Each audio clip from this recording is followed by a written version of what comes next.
Well, here we are, episode 112. Woo! And on this episode, myself and Lou Calicchio. Well, he's the only guarantee tonight. Mark Smith is he's a 50-50 at best in Jackwell. Anyway, yeah, songs that turned 50 this year. I think we're going to finish up with 1979 from last episode. So it should be a good show. And if you're under 50, I'm sure there's still a lot of songs you might know. So hang around, sit back, relax, enjoy this really good podcast.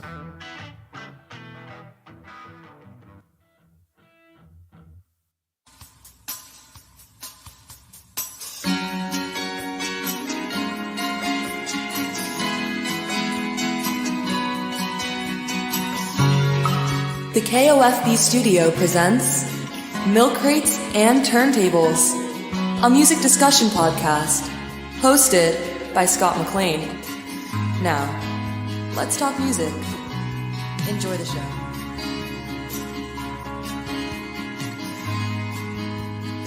Thank you, Amanda, for that wonderful introduction as usual. Welcome back, my friends, to the show that never ends, episode 112, and welcome to the podcast. You know the name, I'm not going to say it. Streaming live right now over Facebook, couple of pages on Facebook, YouTube, Twitter, Twitch, D Live. Oh, it's not Twitter anymore, it's X. X, I like that. Get rid of that shit bird. Get rid of that shit bird. It's X. I'm a big Elon Musk fan, my wife and I, me and Dr. Vera. Big Elon Musk fan. We have the Starlink satellite system for our internet. Yeah. We're all in. We're all in with Elon. And okay. As you heard on the intro, if you notice, there's been no sponsor at the beginning. It's being reworked, although this podcast is sponsored by South Florida Allied Health, specializing in men's health, women's health, testosterone replacement therapy, hormone replacement therapy, medical weight loss. Florida residents only. And there's a new sponsor. Great White Hot Sauce is not the sponsor. It's been the sponsor from the beginning. From the beginning. Now it's Hot Jaws Hot Sauce. I found another hot sauce. Hot Jaws Hot Sauce. So I'm getting ready to get their promo together. I like hot sauce. What can I say? They're actually sending me some. Funny. All that time, Great White. I love them. I know the owner. I love it. But yeah, I only got one bottle in 3 years. In 112 shows.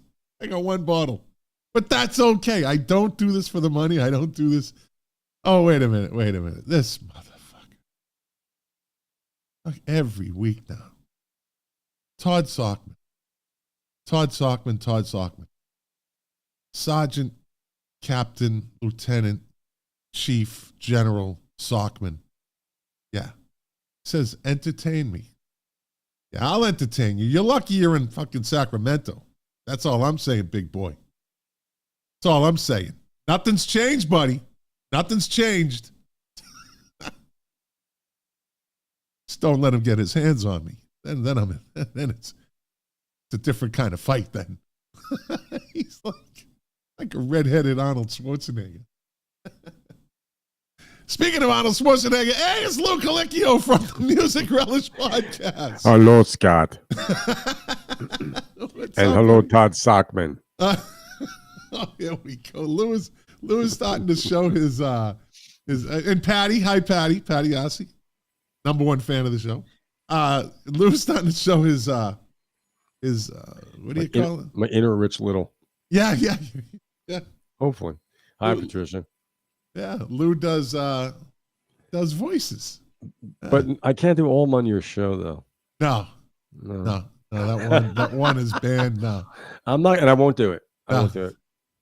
Man of my word. I will put you in the penalty box, and it will be just me for 30 seconds.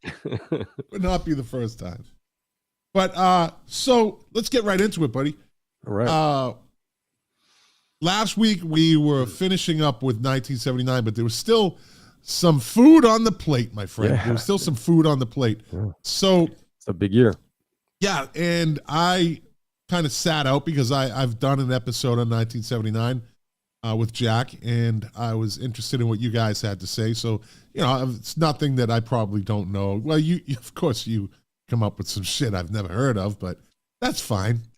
That's fine. That's one of the reasons you're still around. Gotta keep it weird, man. Yeah, keep it weird. Yeah, exactly. So let's pick up with 1979. Then we're going to do the songs that are turning 50 this year. That's a really interesting list. That's an amazing list of songs. It's a whole bunch of different stuff on there. Oh, is there ever? Is there ever? So Dave Phillips, King of the 45s. Welcome to the show, as usual, my friend. Hey, Dave. All right, Lou. So let's pick up where you left off. Okay. Well, there was a bunch of albums we didn't touch upon. We touched upon a lot. ACDC did Highway to Hell. Yeah. That album came out. Damn the Torpedoes by Tom Petty and the Heartbreakers. Yeah. Very formative record. Yes. Very formative. Yeah. I like the making of that album, Doc, where Stan Lynch basically left the band. They could not replace him. They brought all these hotshot drummers. Yeah. They couldn't do it. He came back and he was there for a long time. Yep. London Calling, The Clash, that came out in 79. Yes. Now, you know the story behind that album cover, right? Yes. Yeah. It's Elvis. Well, yeah, but the picture of Paul Simonon getting ready to smash his bass. We did talk about it. I forgot, though. Yeah, the gist of it was they had their photographer, I forget her name. She just took all these rabid shots, and that was kind of a throw-in. So what she did at the end was she put all the pictures on a table, and there was some great shots, evidently, classic shots, Clash in concert. And Joe Strummer, saw that, and he pointed, he goes, "This is the album cover." She was like, "What?" She didn't think so. He's like, "This is the album cover." And she's like, "That was like a throw-in at the end of the show. Like, wow. That was, like, I just pointed the camera and click. That's the album cover," he says. So he actually smashed his bass. That was a real thing. That was a live shot, and she caught it at a perfect time. She did. The confirmation of that picture is just perfect. It says everything. Oh yeah. Yep. The whole times. Do you know the photographer? It was a girl. I forget her name. Do you? Was it Annie Leibovitz? I don't know if it was Annie Leibovitz. Okay. I might have remembered famous that. photographer, one of the few I know. Yeah. Okay, cool. Well, she did good. Yeah. That's kind of, that's always the best story, though. They weren't expecting it. Yeah. Out of left field, and you're like. She just threw the picture in. She took the picture. She thought nothing of it. Because it's not the band. Like, usually you're going to get them all in one shot and the picture and the whole thing. And yeah, it became a very classic. Yeah, and modeled after the Elvis Presley's debut album, right? Yep. Oh, there you go. Also, and you really can't. It's funny for a band, that was about to hit it. You couldn't tell who that was. It's you can see the back of his head on, facing down. Yeah. So it wasn't like it wasn't a band shot. It was, it could have been. Yeah. So Paul Simonon. It was just the motion. It was just the figure of it. Yeah, and Paul Simonon is the bass player. Like, it was Mick Jones and Joe Strummer were the band. Like, those are the ones everybody knew. Paul Simonon, like any other bass player, is just the bass player. Right. And he wasn't all that flamboyant. He wasn't out there. He wasn't all that astute a musician early on, too. I think it was one of those things where, he picked up a bass to play in a band. Yeah. Not to be Chris Squire. Yeah. And none of them did. He had quite a career. Yeah. Well, it was a flash in the pan almost, actually, if you think about it. Because right. he didn't really do anything afterwards. Really? No. No bands of note. Just I don't think he had to. I think they made a lot of money. But their biggest hit, written by the drummer. Topper heading, right? Yeah, Rock the Casbah. Rock the Casbah, yeah. Yep. All right. What other albums you got? Risque by Chic. Yeah. Rock and Roll Hall of Fame snubs. Snubs. Maybe, they probably won't get in, will they? Nope. I don't think they will. Okay. Graham Parker and the Rumor, remember them? Yeah. They put out Squeezing Out Sparks. I think that was his big splash. And is that the song talking about the local girls? Local girls on that. And Endless Night, which he did with Bruce Springsteen. Yeah. So, so he's a Woodstock, New York native now. Okay. The Cheap Trick put out the Dream Police album. Dream Police, that came out in 79? Yeah, that was like the follow-up to Live at Budokan. Wow. That's a great, I like that song. It is, yeah. Oh, no, that's a great song. For some reason, though, I pictured that more deeper into the 80s in my head. I don't know why. I don't know why. Yeah. Maybe the video, because there was the video became popular on MTV, but it was already a video, I think, wasn't it? Yeah, there's a pretty elaborate video from back then. It's a pretty long song, actually. Yeah. So I'm wondering about the video. It's got an orchestra on it. Yes. So if the album came out in 79, so you got to think MTV started in what, 81, 82? Something like that, 81. It was a promo video. I guess. Yeah, that's what it was. Okay. Yeah.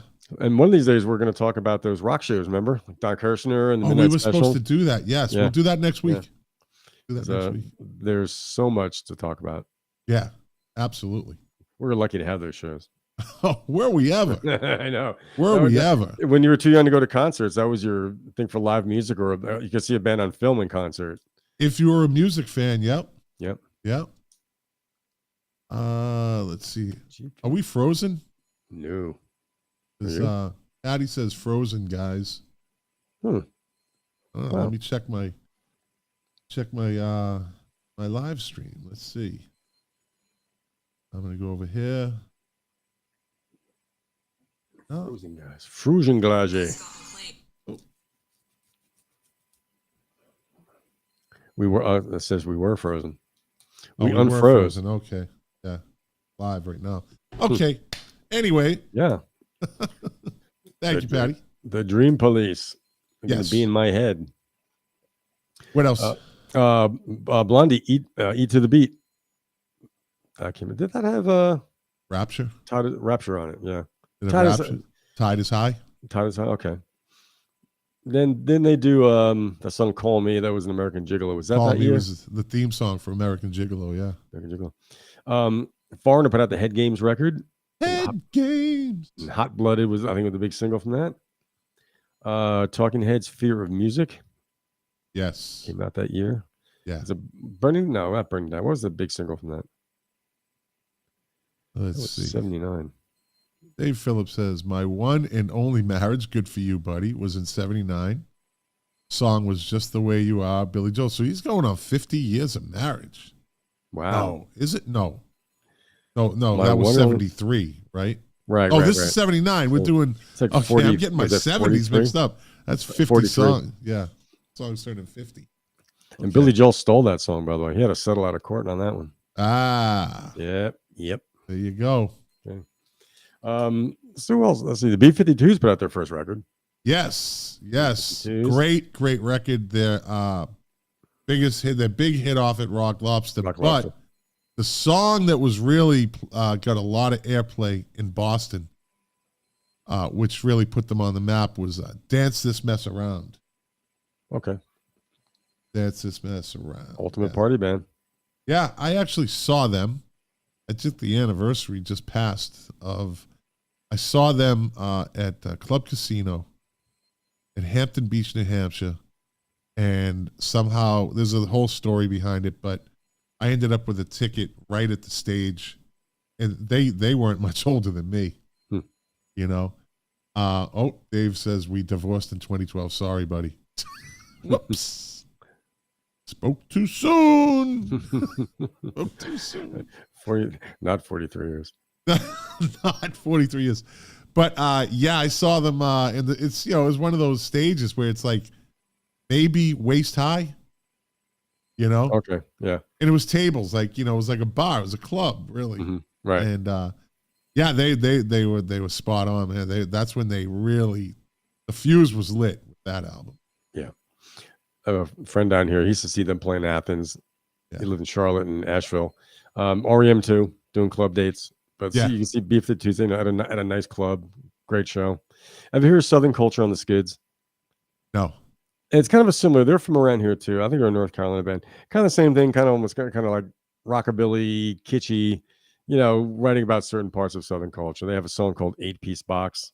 It's kind of Okay. banana pudding, but not on. I think they probably took a page from the B-52s. Kind of retro chic type of thing. Yeah. Yeah. Fun band though. All right. Right. Squeeze put out Cool for Cats. Yes. Right. Yeah.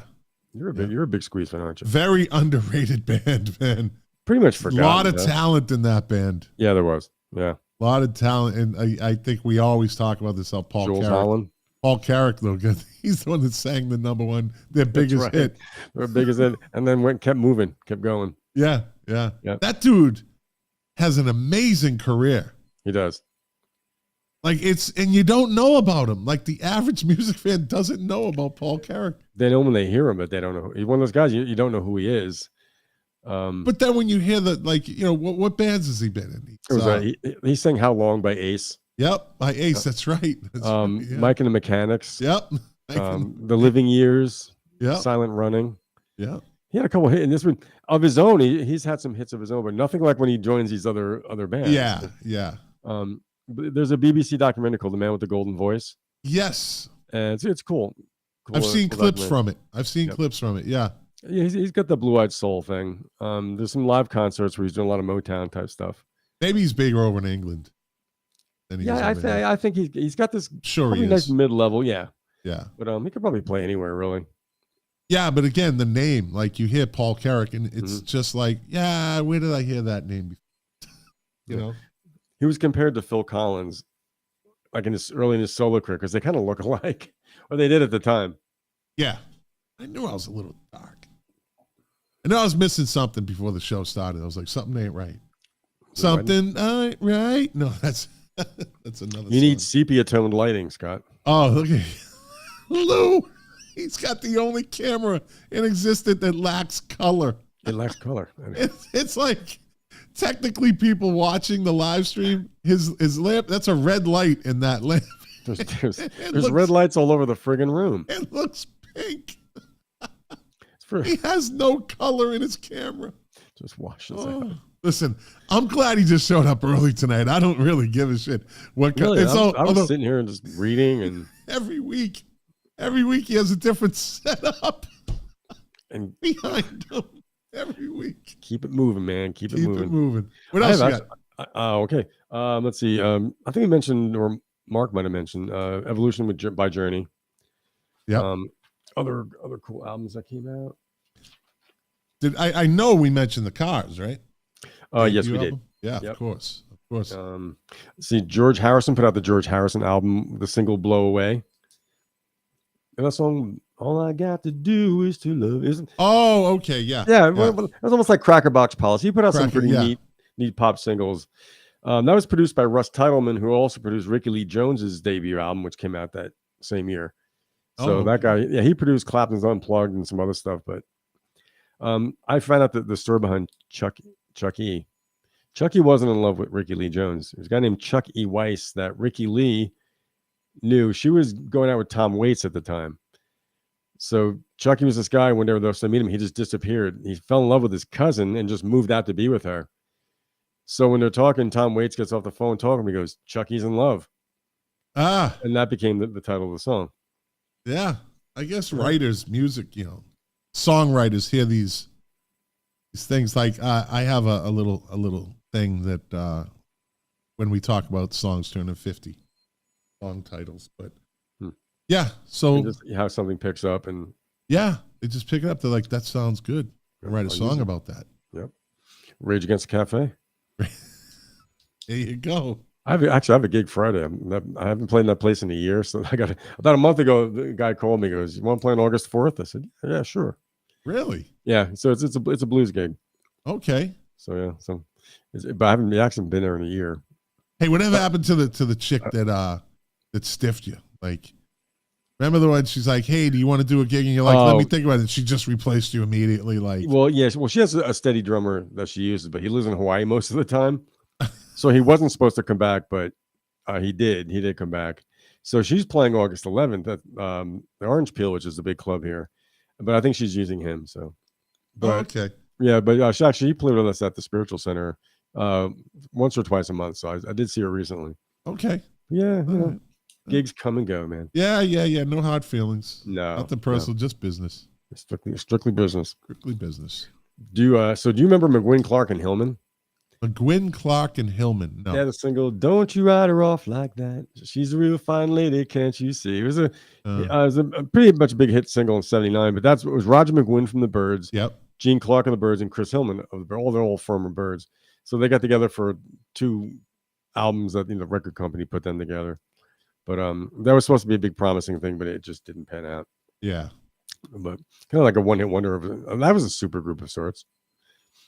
So now I got I call my Holy Trinity of really cool 1979 singles that really made a big impact music-wise for me.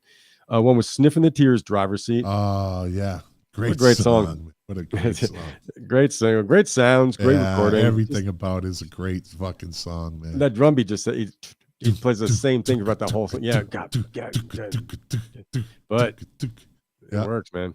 Oh, absolutely. Yeah, I remember just hearing that. That sounded pretty fresh back in '79. That's like still does. It still does. Yeah, it's used recently in a TV commercial too. Yeah. If you listen to it, you're like, damn, this is still a fucking good song, man. Yep. A great guitar work in there. It's just lyrics, the sound, the even just listening to the lyrics, the way it's just it's still a fucking great song, man. A great crafted song, really. Really cool. Yeah. And do you remember "Hey St. Peter" by Flash in the Pan? Yeah, we talked about Flash in the Pan. I like "Walking in the Rain." That's right. Yeah, that's right. And actually that came out in '76. This thing was reissued a couple times. Yeah. So that was a hit in actually it wasn't in the top 40. It was 75 on the Billboard Hot 100 in '79, but it came out in '76 in England, '77. But I guess they kept pushing it. But that was George Young and Harry Vanda from the Easy Beats. Okay, yeah. That were the two guys. George Young being the older brother of Malcolm and Angus of ACDC. There you go. Yeah. I think he produced, or they might have produced the first couple albums by them, or at least the brother did. Let's see something. Hold on. That was a pretty orchestrated song. That had some shit happening in it.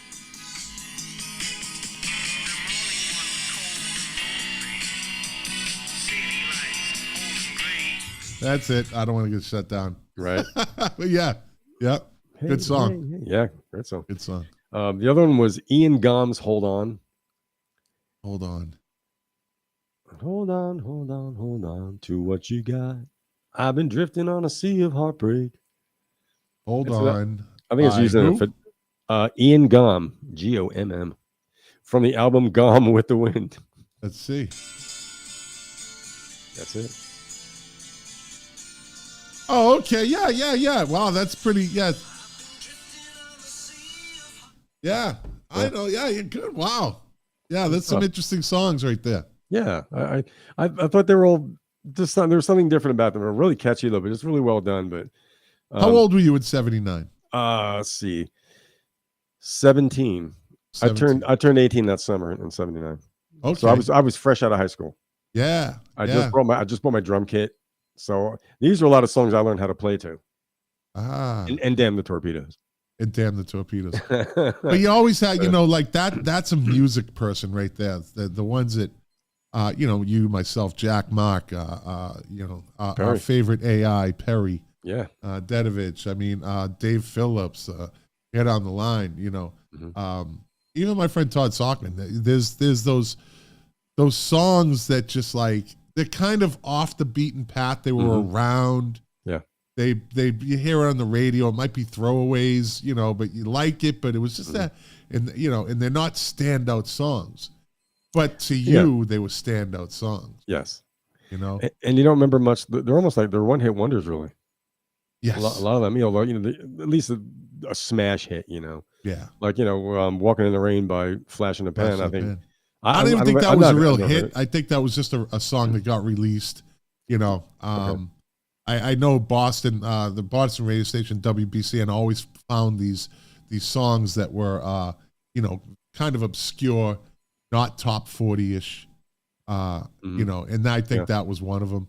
Yeah, yeah. Because I know that thing didn't chart, or it didn't probably even make the top 200. It's a very quirky song, but it's just a cool fucking song.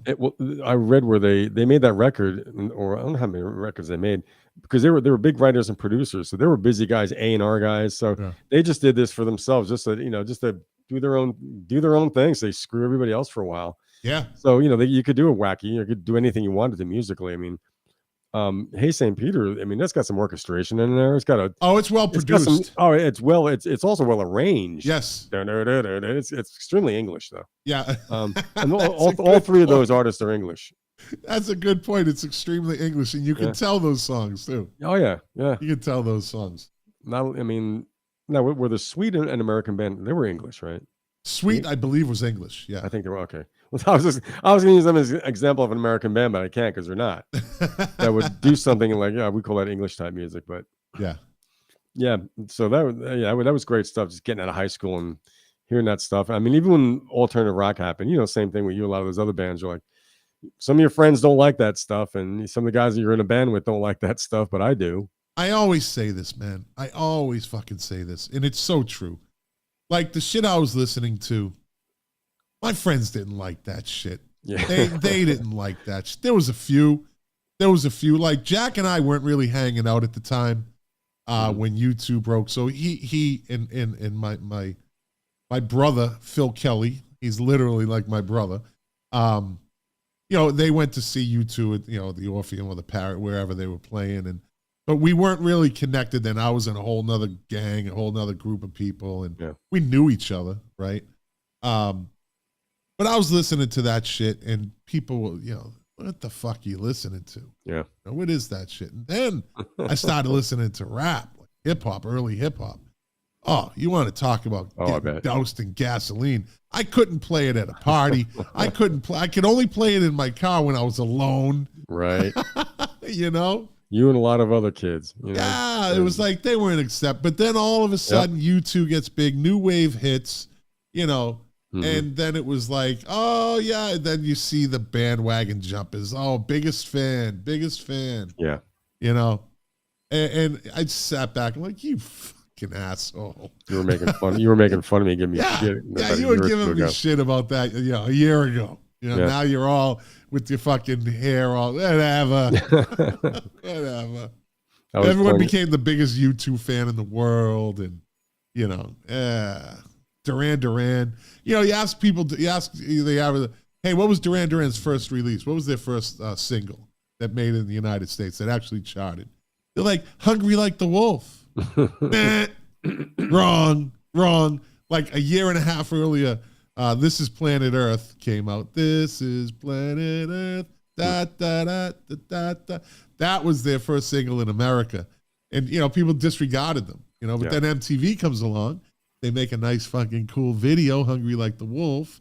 And, they're all good looking guys. It helps to be pretty. It helps to be pretty and coiffed. And then all of a sudden, everyone's a fucking Duran Duran fan. Yeah. Now, as far as Duran Duran goes, I knew their songs were catchy, but my younger sister was a huge fan. And she's 10 years younger than me. And I was like, is this teeny bopper? I wasn't sure what it was, but being a musician, I knew a catchy song when I hear it. So I didn't hold that against them like that. But once, those songs start to come out, what's that one song? Ordinary World, I said, that's what convinced me that they were a much better band than I gave them credit for. It's a great song. Although, yeah, I thought they were really good. Don't get me wrong, but I was just, I'm anti-hype in a lot of ways. Yeah. So when something's shoved in your face, you kind of want to take a step back or, push it back a little bit and say, well, let me decide for myself. Yeah. But a good band. My friend Sean Patton just commented that Joshua Tree is what blew up U2. Yeah, it did. But they were already on the launching pad, and the fuse had been lit. Fire. It was just a countdown. I mean, you start with U2 Boy was it's kind of a cult following album because no one really knew them, but they're all great songs. Then you had October, and it had Gloria on it, and it had it was a moderate kind of play album. But then they came out with War. And War was what really kind of, Sunday Bloody Sunday, New Year's Day, that's what put them on the map. That album, like the night we went, I got on stage when the album had gone gold, because back then gold was a big deal. Yeah. And that was kind of that put them on the launching pad. Then Unforgettable Fire was such a more mature album than the other albums. It was really well put together.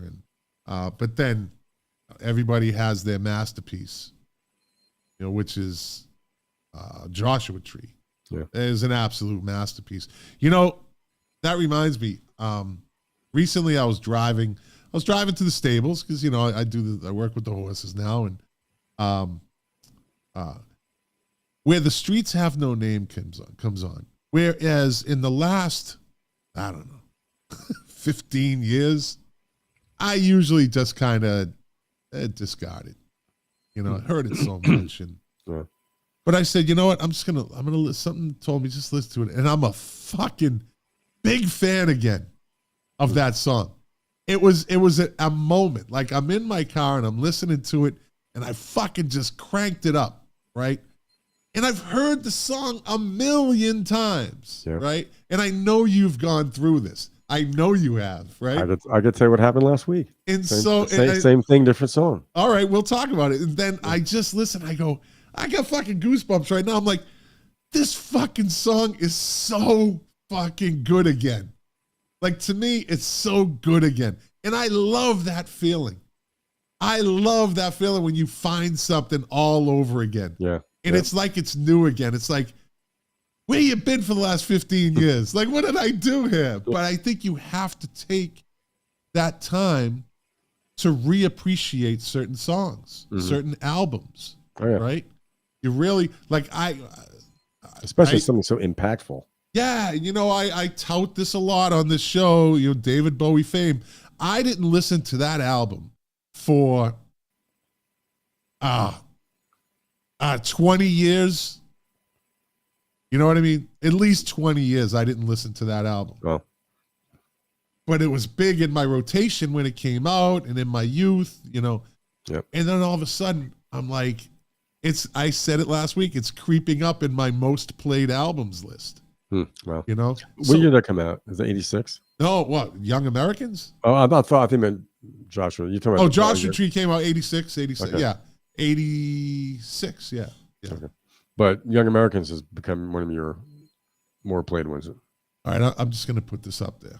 Yeah, it absolutely is. Dave Phillips says, my U2 song is She Moves in Mysterious Ways. And right now, if Jack was on the show, we would both say, that song is fucking garbage. That is a song that I will never have a rejuvenation of.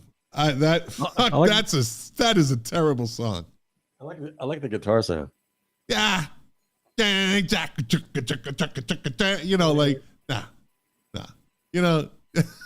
It's just a terrible song. I'm sorry, Dave. I love you. I hate the fucking song. What and album so does is that Jack. It's I don't know how it got. It was good for a minute. It was and then Sean Patton says The Miracle of Joey. The whole Joey Ramone thing, I think Bono was trying to be relevant and did you write a song called The Miracle of Joey? Yeah. Oh, okay. Yeah, it's about Joey Ramone. I didn't buy into it, my friend. I thought it was about Joey Buttafuoco. Am I frozen again? How come I keep freezing up? You don't see Patricia says maybe it's her. Yeah, I don't know. Joey The Miracle of Joey Buttafuoco. Joey. Hey, so give me your Revelation song. The song that you like. Oh, mine was last week. The Joshua Tree is the last U2 record I've owned. So I had it when it came out. I mean, I liked it. I was never a big U2 fan, but I thought it was. I knew it was important. I liked a lot of it. Anyway, I heard In God's Country. Dude, In God's Country. Holy shit. Right? In God's Country, Red Hill Mining Town, and One Tree Hill. 3 best songs on that fucking album. You think so? Okay. I really do. Those are the 3 the best songs. Again. My favorite songs. Let's say my 3 favorite songs. That's a great song, dude. It's a great song. When it breaks down with the acoustic guitar, and then he comes in right up with that echoey, that signature edge guitar. I said, that is just really well done. Great melody. I've forgotten how good it was. And I didn't really, not being the biggest fan, I didn't really appreciate the record like a lot of people did. So, but hearing that, because I did the same thing, I turned it up and I'm like, shit, that was really good. Yeah. So I'm going to give that, I'm going to listen to Joshua Tree, give it again, because it's been forever, 30 years. I don't know. Yeah. It's such, just the fact that those 3 songs, man, on that album, and they're not even hits. Like they weren't put out there as hits. No, not in America, at least. You heard In God's Country on the radio, but I mean, it wasn't a hit. No, no. But where if they put it on any of their later albums, it'd be the hit. But that's the perfect album, right? Where you could take one song out of all of them and put it on any other album, and it would be the hit album, the hit of the album, right? What album came after that? After Joshua Tree, wasn't it Zooropa? Achtung Baby? Then Achtung Baby. Did they enter their modern period right then? Yeah. Okay. Yeah, they were good at that. Every one of their albums to that point and since was different. Zooropa and Achtung Baby kind of had the same sound, just like How to Dismantle an Atomic Bomb and You Can't Take With You Everything You Have. I think those 2 albums could be a double album. Those are their last 2 great albums, if you ask me. Okay. How to Dismantle an Atomic Bomb is a fucking great album. Really is. What year did that come out? That came out around 2010, around that time. Okay. Yeah, 2010. What songs are there that I might know? City of Lights. I can't think of it offhand. Listen to it. It's a really good fucking album. Okay. How to Dismantle the Atomic. Oh, I think it has Beautiful Day on it. Okay. Yeah. I like that song. Yeah, that's a great song. And I think it might have Elevation on it from Tomb Raider. Elevation. Ooh. Yeah. Great album. All right. Any more albums? 2 more. 2 more. Desmond Child and Rouge. Oh, there you go, Lou. There you go, buddy. We were talking about Desmond Child on the other day's Music Relish because Mark was talking about power ballads. So Desmond Child wrote quite a few of those. I think a lot of ones are Aerosmith, maybe Angel. Yeah. Big songwriter, Yeah. But had their own band. I remember you could see them on SNL. No, Desmond Child and Rouge. I just got correct. Achtung Baby, Pop, and then Zooropa. That's right. Achtung Baby. Okay. Yeah. And How to Dismantle an Atomic Bomb. Yeah. Yeah. Great album. And what else? One more. Joe Jackson's Look Sharp. Oh, right. Yep. Great album. Almost a perfect album. What I don't remember every cut on it at this point. Some stuff you didn't like on that? Not that I remember. Okay. Yeah. I remember the singles. I had the record, but I barely remember what was on it. Yeah. But I do know it came out in 79. Then he did Jump and Jive, I think, after that. He went 3rd record Weird. Yeah. Instead of having it wasn't his Born to Run or whatever, but he took that direction, which he took for the rest of his career after that. And you know what?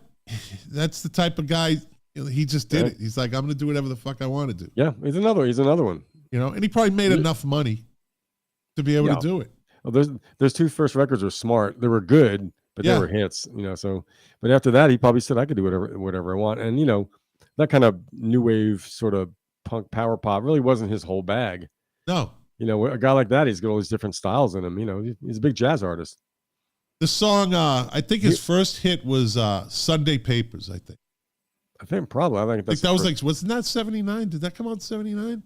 I don't know. 78, 79, around 78. That time? Yeah, 78. Yeah. Yeah. Read it in the Sunday papers. She gets paid on Friday. Yep. She gets paid on Friday, yeah. That was a great rhythm section. Yeah. That drummer and that bass player are really good. It's funny, Jack is a huge Joe Jackson fan. He doesn't talk about him much, but he's self-professed. Huge Joe Jackson fan. Loves him. Yeah. Well, Jack likes jazz, so I think he'd probably appreciate some of the other stuff that Joe Jackson did. Yeah. He did swing before. It was a really cool thing to do. Jump and Jive was a swing record. Yeah. Didn't Brian Setzer went that way too? Yeah. Right? He went They that can way. They can play all the cafes in Nashville. Fertile ground. I always wanted to see the Brian Setzer Orchestra around Christmas because I seen videos and I know they did a big like Christmas like show, but they never came around to South Florida. No, okay. Yeah, I like that music. Yeah, like that swing music. That my brother was in Manny's guitar shop in Manhattan, and he's just playing along. The guy next to him playing some licks. It's Brian Setzer. Wow. He said, "Cool dude, real unpretentious." They just chatted back and forth, talked about the guitars they were playing. Said, kind of recognizable in a way. Well, I don't think Brian Setzer earned the right to be pretentious.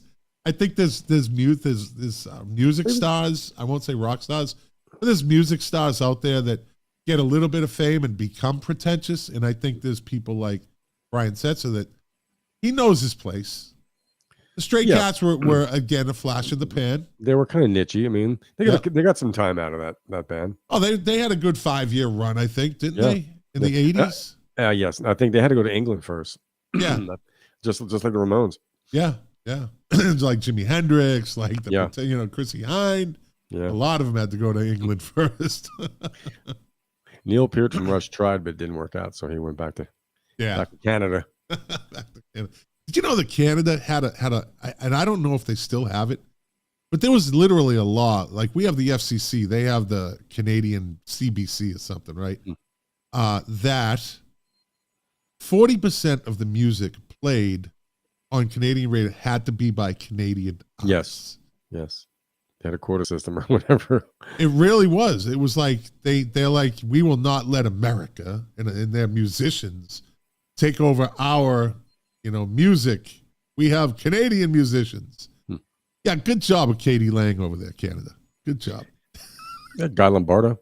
Okay. All right. They've had their fair share of really good rock bands. Yeah. They had with Bryan Adams.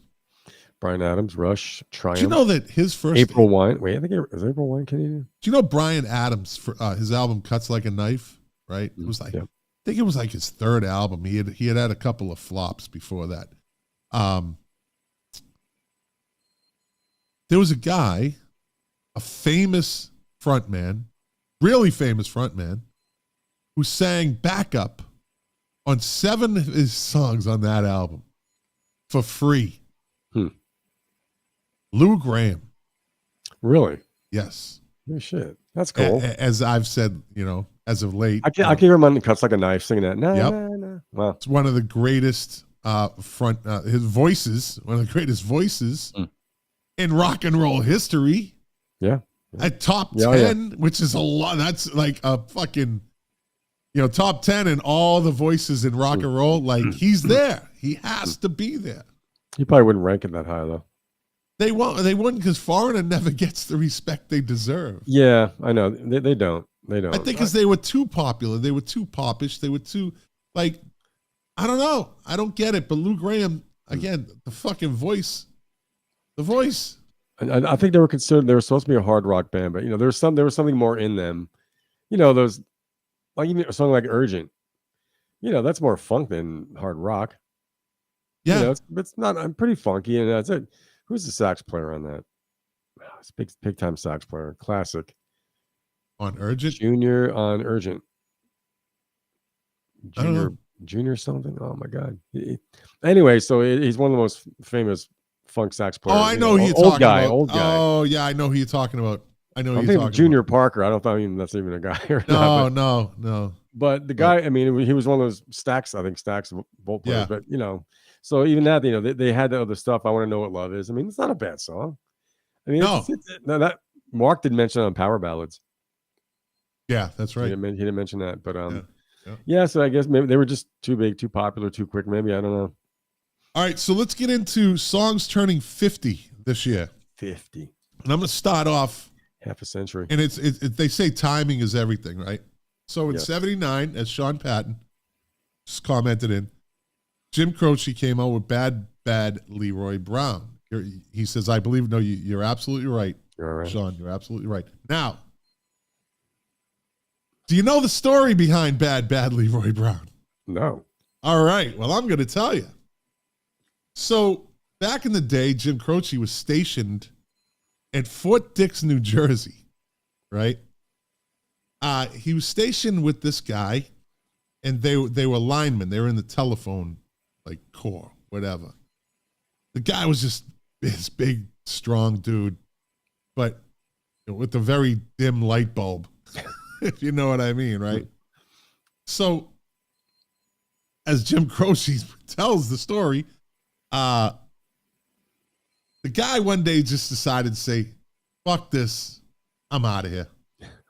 And he just goes AWOL. Yeah, takes his little vacation, just leaves, right? Doesn't come back.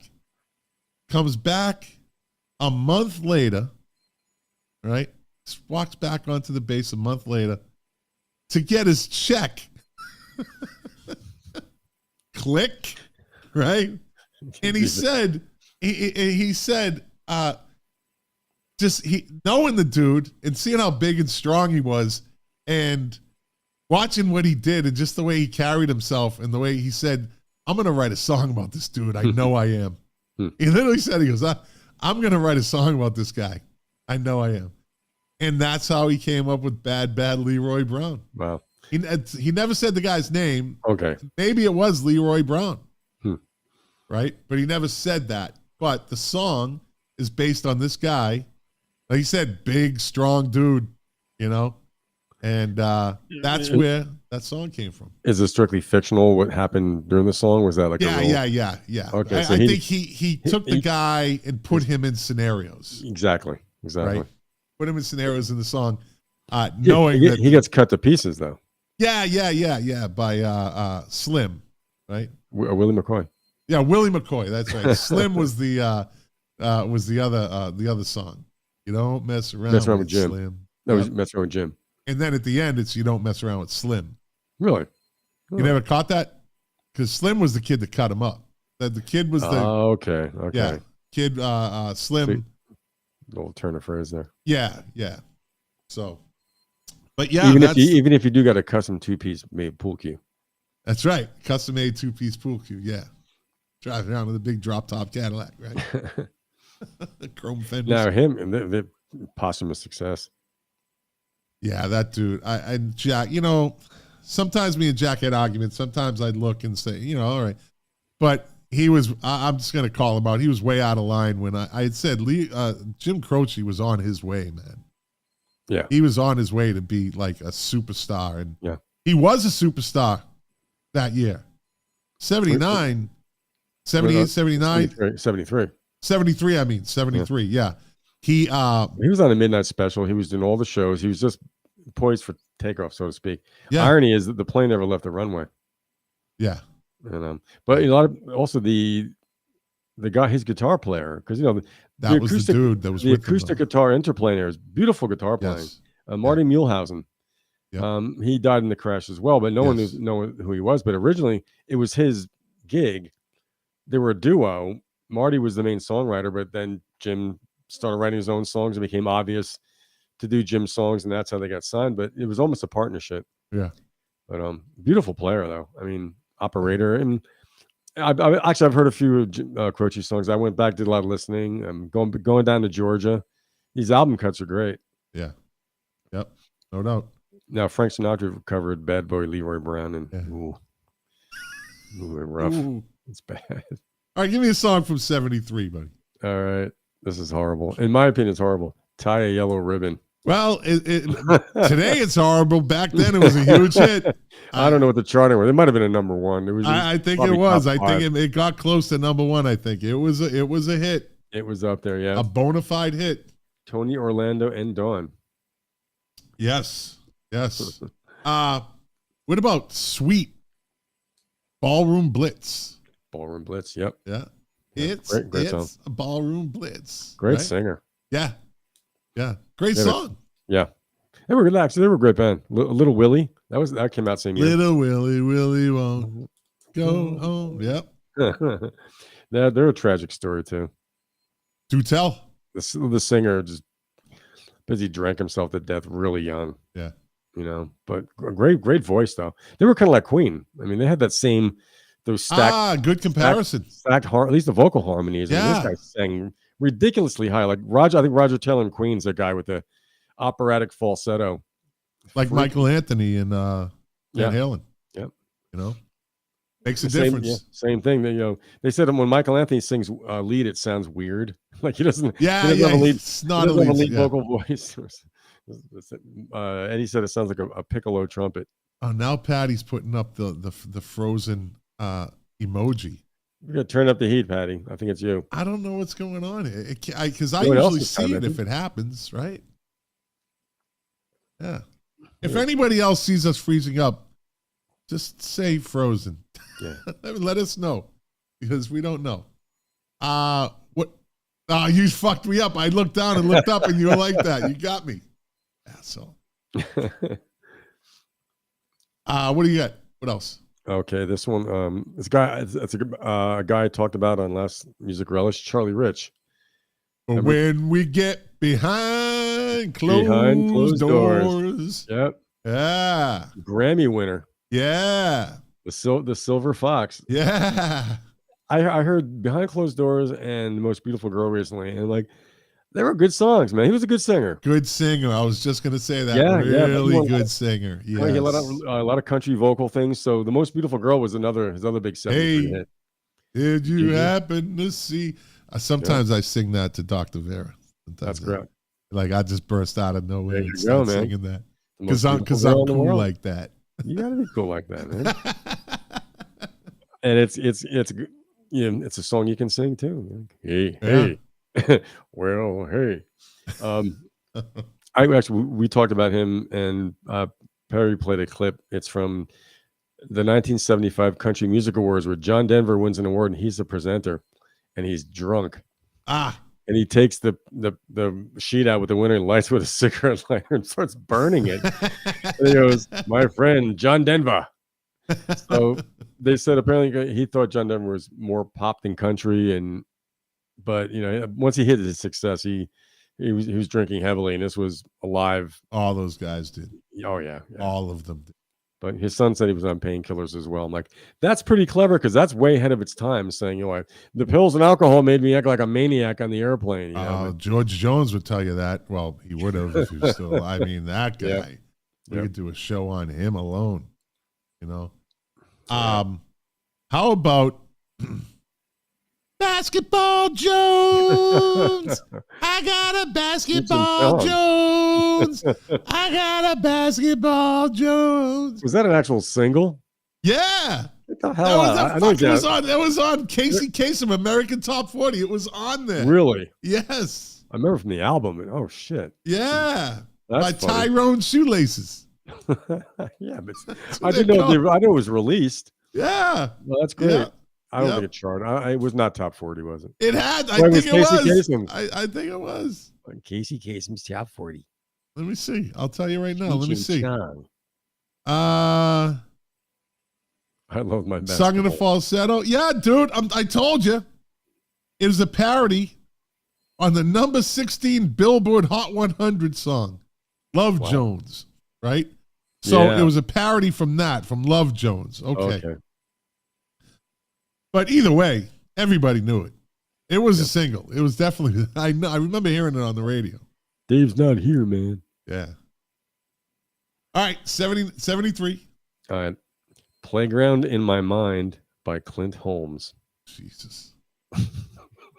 Was that a single?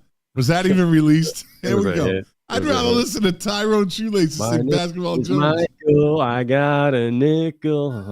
Oh, the pain. Damn, Lou. We're going to move on from that one. You got the good, the bad, and the ugly here, Bruce Springsteen, Blinded by the Light. Yeah, I guess that was a single. Yeah. He put out 2 albums that year. But it's funny how Man for Man took a couple of his songs and did it better than him. I disagree. Really? I hate his version, Blinded by the Light. Really? Sophomore year of high school, I hated it. Yeah. Bad memory attached to it, Lou? Yeah. Oh, yeah. Ship, a Catholic high school hellhole. I was talking to my friend today. Like, I dress very casual because every day in high school I used to have to wear a jacket and a tie. Well, sophomore through senior year, I hated the place. I couldn't get thrown out. I tried. Yeah. But I remember he kept saying douche at the lunch table. I'm like, I get everybody, it. I get it, all right. Yeah, everybody's a douche. But I was also, because my sister kind of was dating Max at the time, so I was a Bruce purist. So I'm like, why didn't Bruce have a hit with it? Because Bruce's version is kind of weird. It's all over the place. You know, that's why I say his is a better version. It's a cleaner. It's much cleaner. It's much more listenable. It's more. I heard you saying Bruce's. It's too cluttered. And, it's all over the place, kind of. Yeah, it's all over the place. Yep. Especially when you hear the Manfred Mann version, where it's flows. It's a very listenable song. Yeah. Like it or not. You know? Right. It actually has that part where it evens out. Yeah. I think that drummer is Chris Slade. You know who Chris Slade is? No. He replaced Phil Rudd in ACDC for many years. Oh, okay. That's right. Yeah. I think he was in that band. He might even sang that Madman Drummers Bummers part. Okay. Because I remember seeing them on Don Kirshner's rock concert and saying the drummer's singing that part. Yeah. But anyway, yeah. Manfred Mann's Earth Band. Yep. All right. What do you got? I got You're So Vain by Rock and Roll Hall of Fame inductee Carly Simon. Greatest mouth in rock and roll history. Last show, Perry does the thing where he shows future rock stars. It's rock stars as children. Yeah. He does young Carly Simon. I knew it was her, but I almost started going off on a rant. I'm like, no, she's 12 years old in this picture. I can't say that she has a nice mouth. I was going to say Scott would say that now, but I didn't throw your name out there. But the thing was, you'd know if she was a baby, you'd know who it was. Mark might have said something, but I said, that's Carly Simon. No telling. Yeah, Carly Simon, greatest mouth in music history, and then Sheryl Crow right after her. Sheryl Crow, really? Great mouth. Sheryl Crow has a nice mouth, dude. Again. Check it out. I'll have to look again. Yeah. If it makes you happy. If it makes you happy. Speaking of Sheryl Crow. All right, this song is interesting. It was released by two different bands in '73, and I want you to tell me the bands that released it. The song is Brother Louie. Oh, Stories is one, right? The other, I don't know. Hot Chocolate. Did they really? Yeah. Not a good version. Not a good. Right. Like it's a different kind of. It's the same song, and it's got the same, same chords, same progressions. But what was Hot Chocolate's big hit though? I believe in miracles. Okay. Huh. Since you came along, you sexy thing, you. That's what my wife sings to me. That's what she sings. Dr. Who sings that to me. Yeah. So she gets Charlie Rich. Yeah, she gets Charlie Rich. You're romantic. You're slick. Smooth. That both of those. It's funny how the same song gets released in the same year by two different groups. How does that happen, Lou? Yeah, no, unless maybe they didn't write it. Maybe that song was written by other people and they was just pushed, publishers, whatever. How that happened, or sometimes it wasn't unusual for someone to have a hit with something and someone else would do it too. But the same year is kind of interesting. Yeah. Whose came out first? Well, I don't know. The first one's not necessarily the biggest hit either. Stories is the version though. Yeah. That's the always played version. And don't you think everyone sang that to me when I was 12? Oh, I bet. I heard it that whole summer. Oh, Louie. Oh, I bet too. Oh yeah. It didn't end. I didn't mind it though. I was like the last. She was black. Yes, as the night. So it was a story. Can't say that today. Right? No. It was a story of interracial love. Yeah. It was Jungle Fever. Yeah, that's right. Yep. That's right. Go for it. All right, what do you got? Speaking of Jungle Fever, let's get it on, Marvin Gaye. Let's get it on. What a fucking song. Yeah. Yeah. Yeah. Oh, I mean, what can you say about it that hasn't, as they say, that hasn't already been said? Yeah. Right. No, that's another one. Every time that comes on, I listen to it. Yeah. Every time. Yep. So this song, it was released in 73 and had a resurgence when Lady Diana died. Candle in the Wind. Yeah. Right. So the story behind that song is Bernie Taupin was inspired to write the song. Probably, but letting you know. So I'm buffering again. What is going on with my shit here? We're an hour in. I don't care at this point. Take a buffer in. It's all about the audio, as long as the audio works for the podcast. Right. So Bernie Taupin was inspired to write the song when he heard Clive Davis used that phrase when referencing Janis Joplin. Wow. After she died, he thought it was a great way to describe somebody's life, right? So everybody thought. I remember hearing this rumor. Because back then, that's all they were rumors, right? Where you read in a magazine with some reporter, one writer wanted to put out there that Elton John was obsessed with Marilyn Monroe, and or Bernie Taupin was like a rabid Marilyn Monroe fan. Like you heard one or the other story. I don't know if you've ever heard it, but I remember hearing it. But it actually wasn't the case. They asked Bernie Taupin about it. He said that song could have been about anybody: James Dean, Jim Morrison. Virginia Woolf, whatever.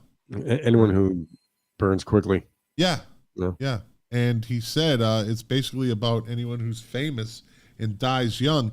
And he kind of compared it to the Dorian Gray painting. Like they're forever young in everybody's mind. Right. They'll always be young. They'll never be an image of them old. So I thought that was the most interesting part of that whole interview was when he said, they're like the portrait of Dorian Gray.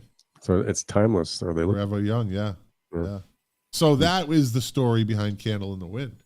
Not that just because they mentioned Norma Jean, it was just Elton John writing the lyrics, and he picked Norma Jean. No, but that was her name though. Yeah. Goodbye, Norma Jean. And so that was the reference to Marilyn Monroe, and he kind of put her life into the story, but it wasn't necessarily based on her. It's just she was another one of those people. Could have been, like I said, Goodbye Jimmy Dean or James Dean. Kurt Cobain. And Kurt Cobain, same thing. Yep. All right, 73. So what was the inspiration between Crocodile Rock? Because that also was a big hit in 73. Oh, yeah. Yeah, well, that was like that throwback to the 50s. That was like a salute to the 50s, which is where he grew. He grew up in those. Yeah, with that music, that doo-wop music and the. Yeah, there was also around the time American Graffiti, Happy Days. We had the nostalgia craze. There was a big 50s nostalgia craze. That's right. The band did Moondog Matinee. Yep, they started playing rock and roll. Yep, they started playing old 50s TV shows. Yeah, started having a resurgence on TV. I know, like on the UHF channels or the obscure, other than ABC, CBS, NBC channels, like local stations. Yeah, it was a big deal. So he jumped right in and took a smash hit. Elton John is one of those guys I can never fucking understand what that dude is saying in a lot of his songs. It's funny. We sang that in 6th grade, and there's this penny-ass girl. She goes, "Is it crocodile rock or cryo rock?" Because you go, cryo rocking. It's that rock and roll slang thing. I just remember. Yeah, getting on my nerves. Saturday night's all right for fighting. Try to figure those lyrics out. He says them so fast. You don't care. My sister looks cute in her braces or boots. A handful of grease in her hair. Right, that's one. But then if it's just listen to the whole song, and there's the beginning of the chorus fast. The beginning of the chorus. Yeah. What is he saying there? I don't know. Just like in Jack and Diane. Yeah. We're down the hair to Diane. Myself behind a tree.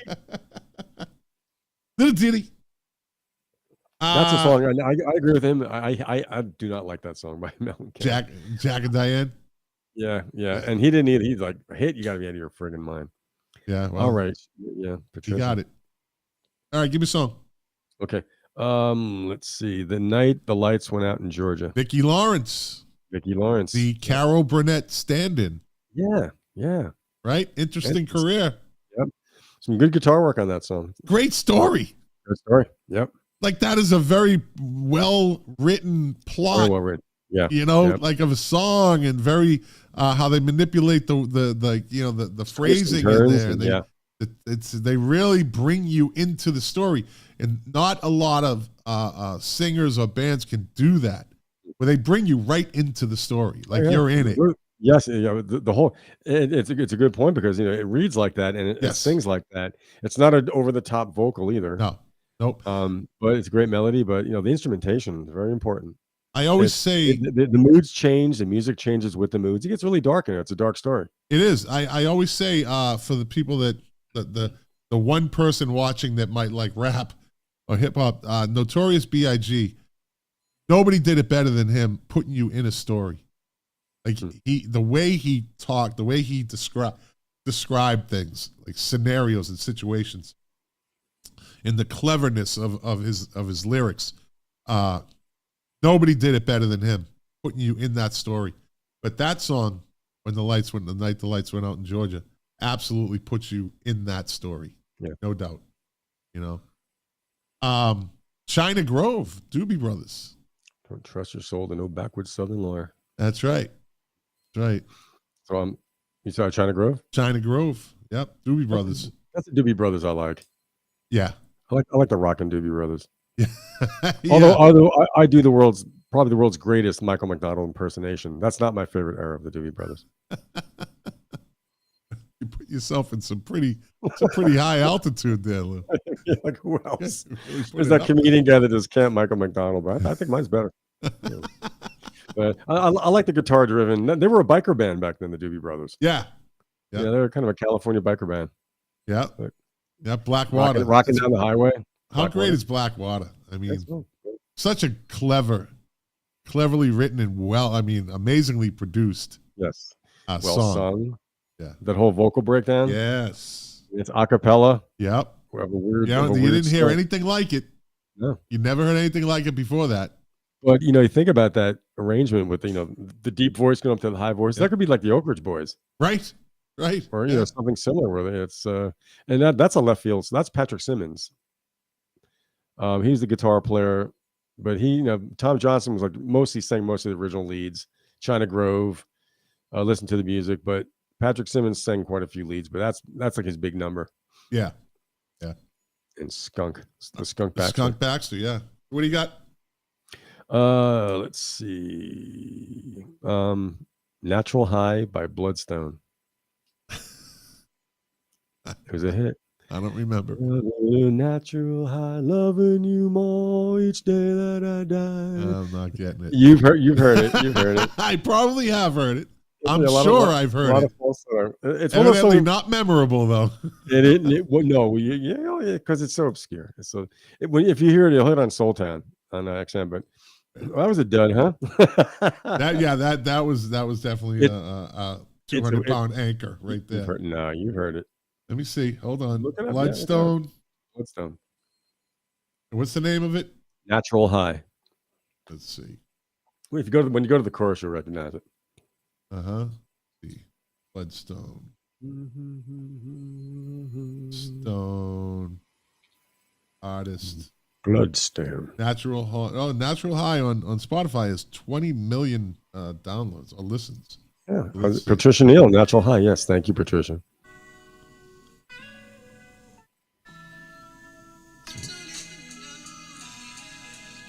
You got a little soul going. Yeah. All right. I give you some props for that. I like the soul. All right. I don't know how that one slipped by me. You don't recognize it, or do you? I do. Okay. Yeah, but it's not it's nothing that ever comes to mind. Okay. When I'm searching out. It's a nice song. Yeah, it is a good song.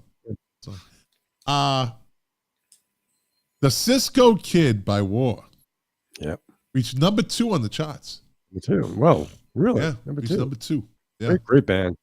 So that song is actually based on a fictional character created by the author O. Henry in his 1907 short story, The Caballero's Way. Who lived in Asheville. Yeah. He was Oh, did he really? O. Henry lived in Asheville? Yeah. There you go. The character was originally a murderous criminal. Like, he killed like 18 people. He used to kill just for fun. He was like bloodthirsty in O. Henry's story. But somehow that character, the kid, got depicted as a heroic Mexican caballero later on in films, TV, radio, radio shows. And then War makes a song about the Cisco Kid, and it goes to number 2. So, yeah, that's a friend of mine. A little bit behind the Cisco Kid. Yeah. Oh, Henry, literary references. Yeah, well, look at that. You know how I impressed my wife when I first met her? For one of the first days, we went on Valentine's Day. We went to the movies, and we had been dating for a couple weeks.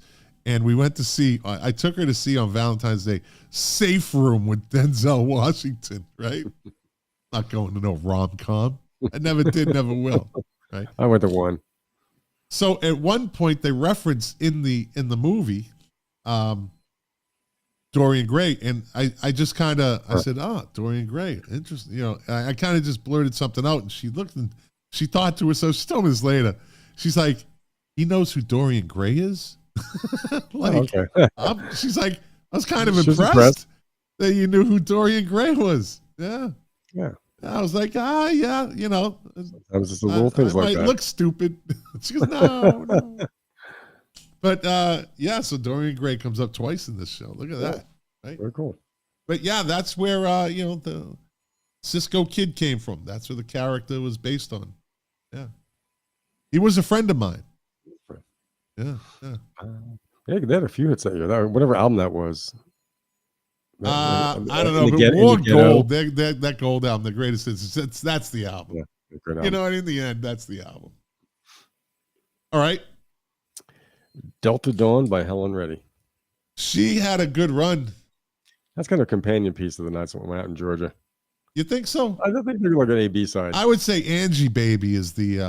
I'm sorry, that's the one I was thinking of. Angie Baby. That was Helen Reddy too, wasn't it? Special lady, yeah. She kills her lover. Well, no, she fucking kills or she kidnaps or somehow hides away the dude that was peeping on her. Like, she flipped the table on him. That's right. Like, he was moving like he's like a predator. Right. But she got him in the end. Crazy girl with a secret lover. Yeah, put behind the wall or something, right? Yeah. And he's all fucked up. I think she killed him and stuffed him behind a wall. Yeah. Never to be found. No, he fucked with the wrong crazy girl. What year that came out? Well, Delta Dawn came out. I think Angie came out after that, maybe. Right? Probably not long. Not long after, yeah. Delta Dawn, that's been covered too by some well-known country artists. Yep. She's 41, or Papa calls her baby. Yeah. The Spinners, Could It Be I'm Falling in Love? Yeah. This nice soul song. Yeah. Nothing to say about it, just a good song. Philly soul, great vocal. Yeah. What do you got? Let's see. Frankenstein, Edgar Winter. The story behind Frankenstein. Enlighten me. So the story behind Frankenstein is that song is a mix of a bunch of studio jams that they did. And they would just get in there and just start jamming, and somebody, and there was evidently cuts all over the studio. And they just kind of grabbed these things, they put them together, spliced them together, and fixed it up, and that's hence Frankenstein. It's not one song. That's what they called it. It's a put together. Yeah. So there are probably ways to change tape speed to make it all tempo appropriate. That's how they did it back then, obviously. Yeah. Before digital technology. Yep. Very cool. I know things. I know things. Your winter group. You and Mark don't know everything. No. I know things. There's some things. Dorian Gray. There you go. He got you married. See? And O. Henry. See? See? I was impressed by that. There you go. What do I get? Yeah. Enough of that. All right, what do you got? Oh, you just gave me Frankenstein, right? Yeah. Dancing in the Moonlight. King Harvest. Now that has a pretty fucked up backstory. Literally, the backstory behind this, and I know people listening have never. This is a fucked up backstory behind that song. So, first of all, they took the name King Harvest from the song "King Harvest Has Surely Come" by the band, right? So, the song was originally written and recorded in 1970 by Sherman Kelly. He was one of the members of King Harvest. Probably maybe the singer. He was in a band called Buffalongo, and they recorded it. But he wrote the song while he was recovering in the hospital in St. Croix back in '69. He got fucking viciously attacked by a gang of guys that beat the fuck out of him. Wow. Fractured his face. They left him for dead, literally left him for dead. That gang went on to kill 8 fucking U.S. tourists. Holy shit. In St. Croix. St. Croix. Wow. And this dude, like he said, they fractured cheekbones, fucking fractured his skull. Like they fucking trying to kill him. They tried to kill him. Yeah, and left him for dead. But he recovered. And he said while he was recuperating, he started writing the song. And it was basically an alternate reality. Sure. Everything is peaceful, and joyful, and everybody's happy. Yeah. And it was kind of like his therapy. But the dude was in the hospital bed with his face fucking in a cast, pretty much. He could have written an angry song. Yeah. Some kind of rebuttal. Yeah. Gee. Yeah. Yep. Sean Penn says, I gotta put this up on the screen. Who's writing these songs? Stephen King? Pretty much. But yeah, that's the backstory behind that song. So it's a happy, wonderful. It is a great song that the lyrics are they're so positive. And the vibe and just the way they recorded it, the production. Classic intro. Of it. Classic intro. Yeah. And it's just such a, so that came from pretty much he was definitely, back then it wasn't recognized, but that dude definitely had some serious fucking PTSD. Well, fucking most definitely had some PTSD from that. But to turn that around like that, I mean, to write something. I mean, did he write? So he wrote the whole thing. He wrote it. Yeah, it's his composition. Well, what was his name again? His name was Sherman Kelly. Okay. Yeah, Sherman Kelly. That shit is fucked up, dude. That was like, you never think of that, right? You never think of it, but that's the backstory behind that song. So you've asked me in the past, what do I think is a better song of that era? Brandy. It's always Brandy or Dancing in the Moonlight. Now there's no backstory to Brandy like that. No, but Brandy, okay, but Brandy is Brandy's always going to edge out for me a little bit on top, a little bit. Brandy is that song that Looking Glass puts you right in the fucking song. Oh yeah, yep. They insert you into that town, and you visually in your mind see her walking down the street at night, a seaside bar working. You see her behind the bar. Mm-hmm. I know you. That's what I see. Oh, yeah. I always have the same visual. Mm-hmm. The braided chain, made of the finest silver from the north of Spain, right? Mm-hmm. And a locket that bears the name. So like they fucking, it's brilliant how they can do that, but they can't do it every time. That's the thing. No, that's a lightning. Those are lightning in a bottle songs. Yes. Because Looking Glass, they had another top 40 follow up like Johnny Loves Mary. It was a catchy song, but nothing. You can't. No. That's your curse. That's your blessing and your curse. Because the first that was their first thing out of the chute, and it goes number one. Just like America, Horse with No Name, their first song, number one single. Their album goes number one, but they got to follow that up. Yeah. But yeah, Brandy's that's a summer song. I mean, I'm 10 years old. 70s gold, dude. Boom. 70s gold. Yeah. Perry Denovich, the AI, Perry Denovich, artificial intelligence. He says that shits is fucked up. Yes, it was. Yep. Patty Ozzie, she's I guess she's a Brandy song. She's a Brandy fan, right? What does Perry say now? He said, there's a port on the Western Bay. That's right. Yep. Right. Serves 100 ships a day. Yeah. But it's one of those songs, man. Yeah. Just like the lights went out in Georgia. Yep. Angie Baby. Like those 70s, Wildfire, Duran calling, why? Yep. Like that shit, although it's fucking depressing. But you're running through the snowstorm with her. Yep. You're the one running with no boots on. Yep. In the snow. It just puts you there. It's just what'd you put me there for? There's southern songs you can feel the humidity. The night the lights went out in Georgia, you're like you can feel the humidity. You can feel it. Just it's heavy. Yeah, man. Yeah. All right, what you got? The Monster Mash. Yeah. I thought that came out in the 60s. I guess not. I thought the thing was older than that, but no, it came unless out. Unless it was re-released. It did. I didn't see anything on that.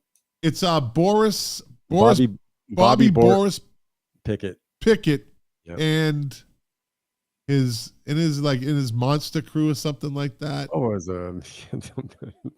the guests included Wolfman, Dracula, and his son. Right, but what was it? It was Bobby Boris Pickett in the didn't they announce it like in a band behind him? Oh, unless it was the Crypt Kicker 5. The Crypt Kicker 5, is that what it was? That was in the song, though. That was in the song.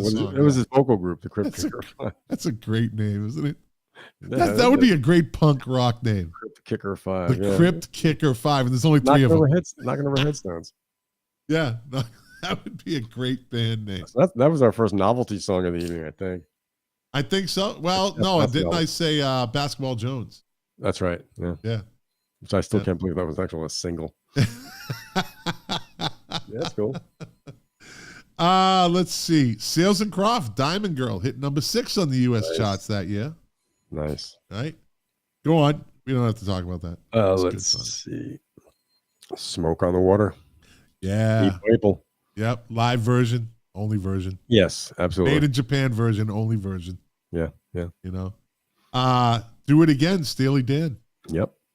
First album, I think. Yes. Oh, was it? Yeah. Yes. Let me throw one in. All right, Sean Patton says, "Good show, guys. Got to run." All right, buddy. Yeah. Yep. We always see the 9 o'clock. We always watch people drop off around 9 o'clock, but they stick around 7:45 to 9. Thank you. Thanks for sticking around this long.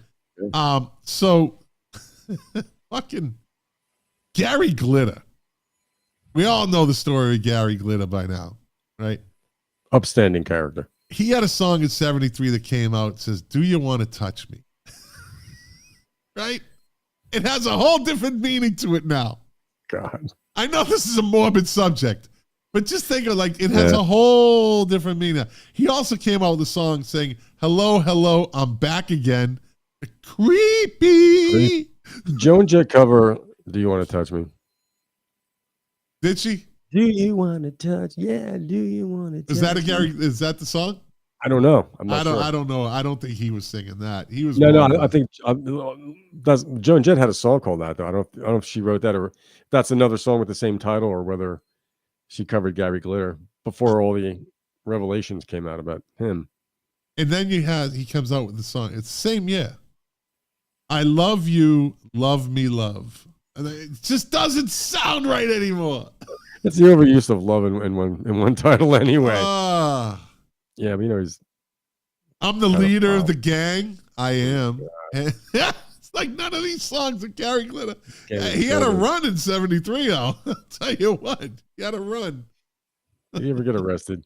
Yeah, he did. In England? Yeah, he got arrested. Yeah. Well, he's in prison. Disgraced, yeah. Okay, yeah. I lost track of his story. I think he got out and then he got arrested again. I think there was something weird that happened in there. Yeah. All right, give me another one. All right.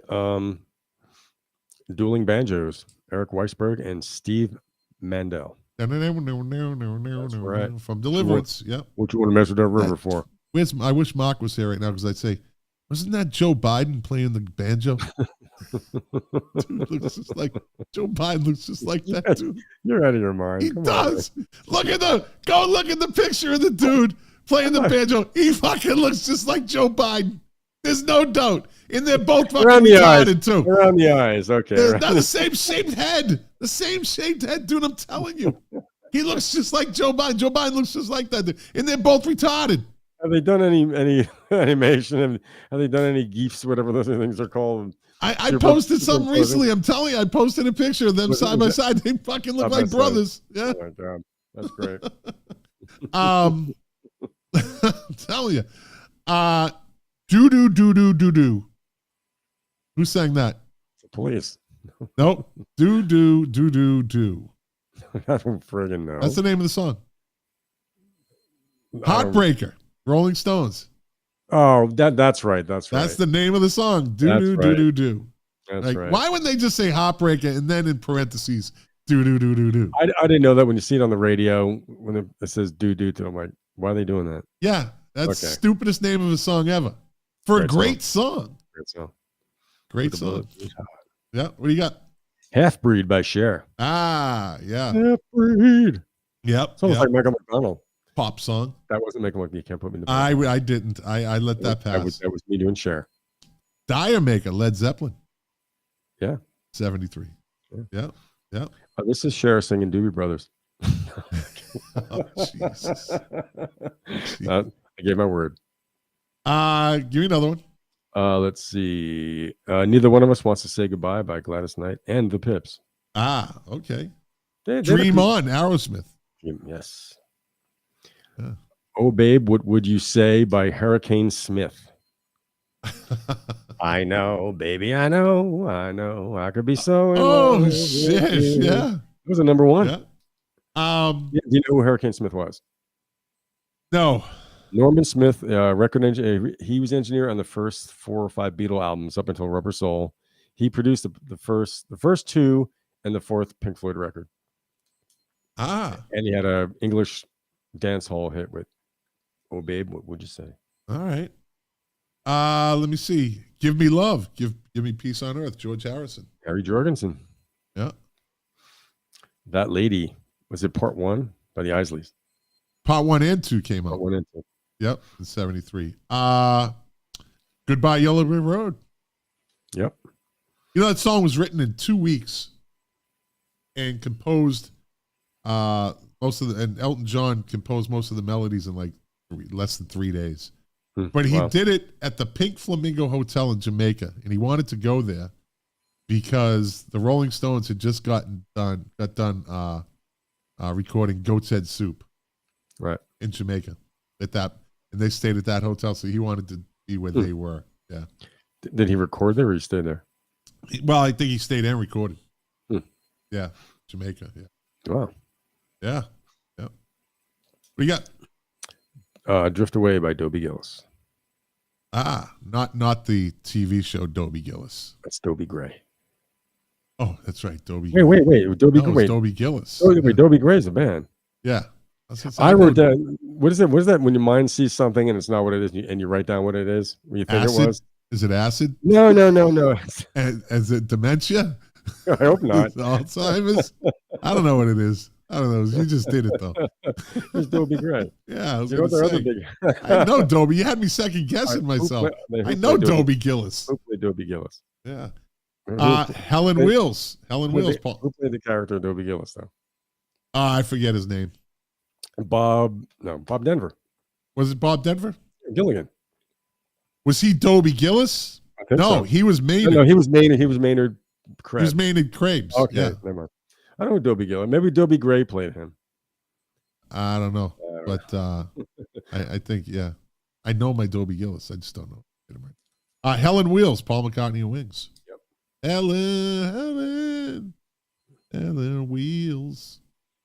What else you got? Cover of the Rolling Stone by Dr. Hook. Yeah, the funny thing is they do you know what the album with the cover of the Rolling Stone of them is? Did you ever see it? The Rolling Stone magazine cover? Yeah. Of them.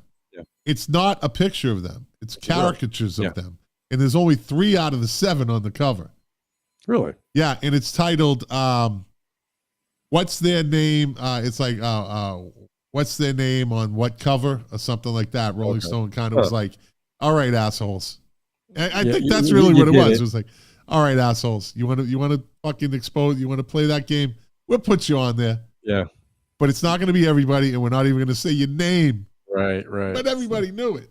But everyone knew it, and it got them on there in one way or another. So but only 3 out of the 7 were on there. I wonder if Dr. Hook was one of them. And what I did find out, that band was from New Jersey. I thought they were from California. They were a New Jersey band. Right. Yeah. Yeah, they had some disco hits. They had late 70s. Yeah. So, they did Sylvia's Mother. Yeah. By Shell. They had a little run. Hello, It's Me. Hit number 5, Todd Rundgren on the U.S. charts. It was the first song he ever wrote. Imagine that. Really? In 67. Yeah. Wow. Yeah, he wrote it in 67. He was in a band called Naz, and it was like a slow ballad version then. Put it on their debut album in 68. It was the B-side of a 45, but a Boston radio station, WMEX, I remember that station. WMEX, they picked it up and used it as like an A-side, right? So they played the B-side, called it the A-side, and it went to like number 1 on their charts, like on the local, on the radio station charts, right? Because remember, radio stations used to have their top 10s. Yeah. Like they would do like the WMEX top 10 this week or whatever. Yeah. It's probably based on requests or whatever. And subsequently, other stations started picking it up. It entered the Billboard charts at 71. It was released again in 73. He redid it, evidently, because he was solo by then. And it hit number 5. And it was his only top 10 hit. Wow. Todd Rundgren's only top 10 hit. Yeah. Oh, but it's funny. I know things, Lou. I know things. He had a lot of music on the radio, but that was his only top 10. But never hit top 10. Yeah. What about the drum song? Oh yeah, I don't want to work. It's top 40. I want to bang on the drum all day. I can't hear you. Yeah. That was like 82. Like that. Yeah. Yeah, 82, 83. Yeah. I like that song. Yeah. It's almost novel. That's almost novelty in a way. Almost novelty, yeah. All right, give me another song. My Maria by B.W. Stevenson. My Maria. Yeah, funky song, right? A funky song. It's country pop kind of. Yeah. It was almost. But it's got a funky sound to it. Yeah, right? almost like a Tex-Mex thing. Yeah, it's a foot stomper. Toe tapper. It's a toe tapper. He was the original first guest on Austin City Limits. But because there was some kind of glitch, they couldn't use him. They couldn't use his segments. I think Willie Nelson might have been the first. Wow! But he technically was the first artist on Austin City Limits, but just by some weird quirk, didn't happen. And I know I don't know if I asked you and Mark this, but do you know who the first guests were on MTV Unplugged? I don't think so. Told this story before. Squeeze. No shit. Yep. Really? Yep. Squeeze Unplugged. Yep. What's his name? Glenn Tilbrook, and I always forget the other guy's name. Was Paul Carrick there?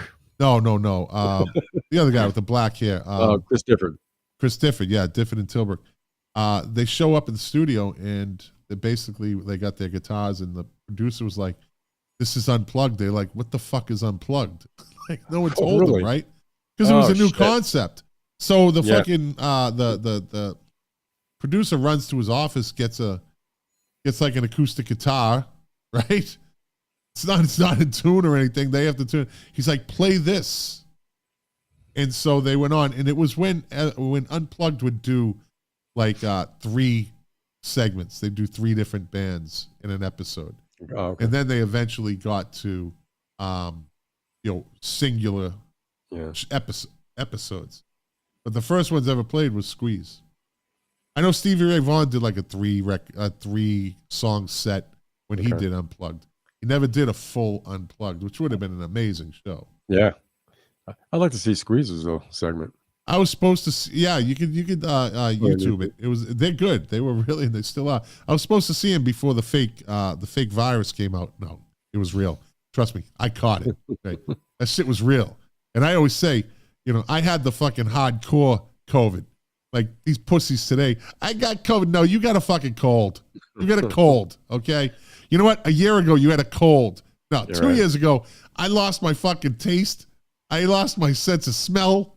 Like, I felt like I was fucking running marathons, just going to the bathroom. Like, I had the real fucking COVID, buddy. A friend of mine had a fever for 11 days. I have a friend that was he almost died, literally, in the fucking hospital. Yeah, luckily they didn't put him on a ventilator because I'm not going to get into all that. But, yeah, I had and I was supposed to see Squeeze. They're on my bucket list, and they were going to play in Broward County, all music hall. And fucking canceled. Canceled. I was like, fuck me. And they never came back. They never even went on tour again. They haven't toured. No. We haven't heard anything about them since. Nope. Let's see. That's a lot of stuff up. Perry said Ecstasy, Dear God, which, good song, was a B-side, but the DJs flipped it over. And lo and behold, a surprise hit. Yep. That's how it happens. Yep. That's how it happens. You never know. Making Plans for Nigel is like one of my breakthrough songs. That's one of my most memorable. Like that song absolutely blew me away. Yeah. And that was one of my launching pads to the whole new wave. Me too. Thing. My older brother, he was 8 years older than me. He loved that song. He Yeah. was just singing all the time. I'm like, what are you singing? He goes, I heard the song on the radio. And Lena Lovitch was another one. Yep. And the Incredible Leaping Lizards. That's Flying Lizards. I Want Money. Yeah. So all those songs out, Watching the Detectives. Those are all that's my little group of launching to pop music. 1979. Right? London. That was his name, right? No one knew who he was. The rumor was it was John Lennon was the rumor. Yeah, that wasn't John Lennon. No, it was not. No. Let's see. Hello, Hooray, Alice Cooper. Great song. Yep. All right, give me another one. Let's see. Get Down by Gilbert O'Sullivan. Yeah. You're a bad dog, baby. Yep. But I still want you around. I Want to Be With You, Raspberries. Okay. Yeah. They're a weird band. Was that Eric Carmen? Eric Carmen. Yeah. Oh. They were pop. I don't think they caught a lot of. They had some catchy songs, but they were considered weird. They were almost teeny bopper pop in a lot of ways. Yeah. But not quite. Yeah. There's more to it than that. But they had some good songs. What was the other one? Go All the Way. All the Way. Yep. Good song. What do you got? Superfly. Curtis Mayfield. The late great Curtis Mayfield. Yep. That's the soundtrack of my CD player in my car. There you go. How about If You Don't Know Me by Now? Old Melvin and the Blue Notes. Oh yeah, with the great. You know who he is. Teddy Pendergrass. Yeah, buddy. Great song. Give me another one. Space Oddity, David Bowie. Yep. Biggie. How about the Joker, Steve Miller Band? Yep. Another one. Boogie Woogie Bugle Boy by Bette Midler, who won Best New Artist. Yeah. Yeah, I know, really. I couldn't stand that thing. I like the Andrews Sisters version better. Yeah. I really did. Was that song not a hit, though? It was. Yeah, it was. I looked at the Grammy. I looked to see what music came out in 73, and the Grammy Awards is 74. And she did get Best New Artist. Yeah. Yeah.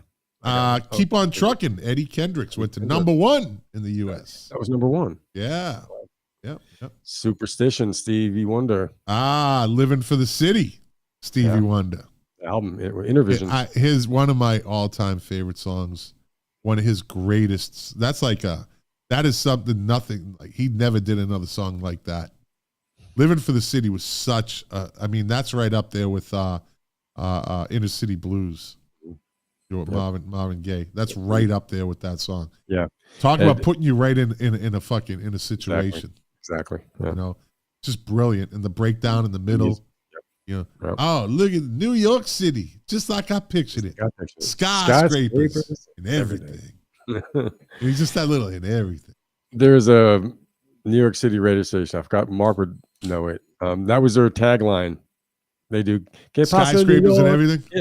Yeah, New York City, just like I pictured it. Skyscrapers and everything. That was part of their lead in because it was a New York radio station. Such a great song. He won. Well, the following year, he won 5 Grammys for that record. Yeah.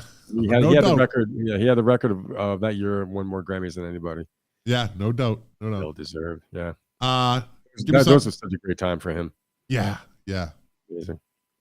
What do you got?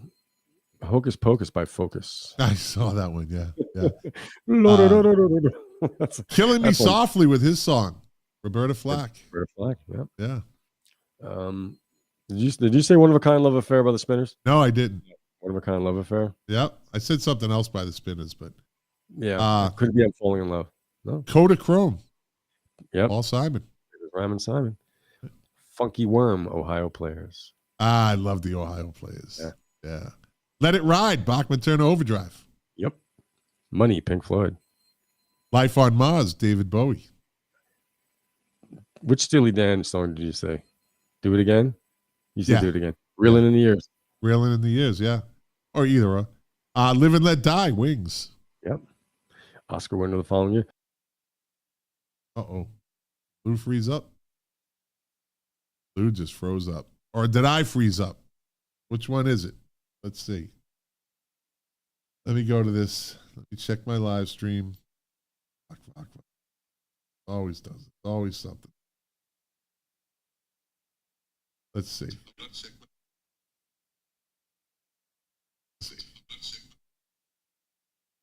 Did we froze up? We both froze up.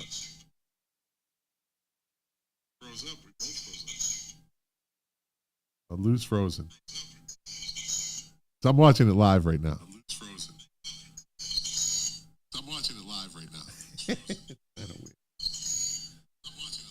Well, I got a funny feeling this is going to be Lou's swan song tonight. So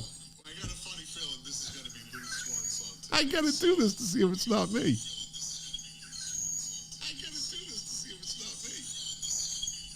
All right, now I can turn it down. See, this is live streaming, people. This is live streaming. Lou is done. It's going to take him 15 minutes to boot up. So we'll pick this up next week. We're at an hour and 45 minutes. Let me see. Let's do. I didn't set up my top 10 or anything like that this week. It was kind of a slacker day, but I knew this would cover a lot of stuff. So let me see. This day in music, right? Now I'm gonna go. Let me jump into this day in music. All right. I always start from the back and move forward. Let me scan through this. We'll finish these. It's still 2023, so we can still finish this next week. Let's see. On this day in 1962, Robert Allen Zimmerman legally became Bob Dylan, having signed a music publishing deal with Whitmark Music on the 12th July of this year, whatever the hell that means, engineered by Albert Grossman. And that publishing deal just sold for like $250 million or something. On this day in 1964, after an intense search, the bodies of Jim Reeves and Dean Manuel were found in the wreckage of an aircraft. And at 1 p.m. local time, radio stations across the states announced Reeves' death formally. The single-engine Beechcraft Debonair aircraft, with Reeves at the controls, had crashed 42 hours earlier during a thunderstorm. Thousands of people traveled to pay their last respects at his funeral 2 days later. The coffin, draped in flowers from fans, was driven through the streets of Nashville and then to Reeves' final resting place near Carthage, Texas. On this day in 1968, the Doors started a 2-week run at #1 on the U.S. single charts with Hello, I Love You, the group's second U.S. #1 The Doors scored 8 top 40 U.S. hits from 67 to 71. Let me see. I get home to be entertained in 30 seconds. Mark Smith just sent me a text. He says, I get home to be entertained. You fucking jinxed it, Mark Smith. And Lou froze up. Sorry, buddy. Let me continue this. Elvis, nah, we don't care. On this day in 1975, the Eagles went to number 1 in the U.S. singles charts with my favorite, and I think arguably their best song. I know Hotel California is a great song, but I'm going to go with One of These Nights. If it was up to me, One of These Nights. Does my camera look? Let me see something. Like, my camera's leaning. Like I'm in one of the villains on Batman. I'm in their lair. You know, they're always tilted at 45 degrees. Anyway, okay. Let me see. On this day in 1976, Peter Puddy Watts, road manager with Pink Floyd, died of a heroin overdose. Watts supplied the crazed laughter on the group's The Dark Side of the Moon album. There you go. Good info. Sad, but you know. On this day in 1980, The Clash released their single Bank Robber after it had been available as an import only. The band's record company, CBS, didn't want to release the record, saying it was not commercial enough. Who is this guy? Oh, yeah. On this day in 1983, James Jamerson died of complications stemming from cirrhosis of the liver, heart failure, and pneumonia. Jesus, that dude was all banged up. He was 47 years old. As one of the Funk Brothers, he was the uncredited bassist on most of the Motown records hits in the 1960s and early 70s, including songs by Stevie Wonder, The Temptations, Martha and the Vandellas, Marvin Gaye, Four Tops, The Supremes, and he eventually performed on nearly 30 number 1 pop hits. On this day in 1986, Krista Berg was at number 1 in the UK with The Lady in Red. It was his first number 1 after 24 single releases. I think it was his last number 1 too, staying at the top of the charts for 3 weeks. On this day in 1986, Peter Cetera started a 2-week run at number 1 on the U.S. charts with the theme from the film Karate Kid 2, The Glory of Love, is made to number 3 in the UK. On this day in 1991, Rick James and his girlfriend Tanya Hijazi were arrested. I remember this. Were arrested in Hollywood, charged with assault with a deadly weapon, aggravated mayhem, torture, false imprisonment, and forcible oral copulation. I'm Rick James, bitch. James was released on $1 million bail. Cocaine's a hell of a drug. All I got to say about that. Still one of the funniest comedy skits in the history of TV is Dave Chappelle's with Charlie Murphy, True Hollywood Story. Rick James. Priceless.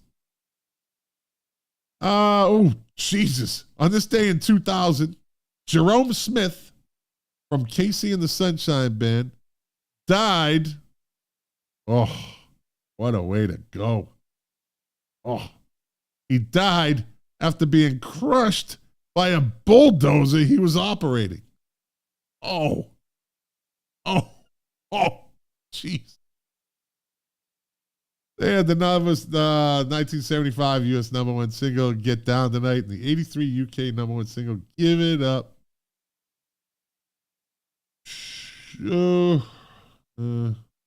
On this day in 2001, New Orleans International Airport was renamed Louis Armstrong Airport, as it should be. On this day in 2004, Eric Clapton bought a 50% share in Cordings to save the historic Gentleman's Outfitters from closure. The store, based in London since 1839, had run into financial difficulties. The guitarist said he had been fond of the shop since a window display caught his eye when he was 16, and had become a regular shopper there. Recordings was the originator of the covert coat and the tattered shirt, made riding boots for the Queen Mother, the Duke of Windsor, and Mrs. Simpson. Good for you, Eric.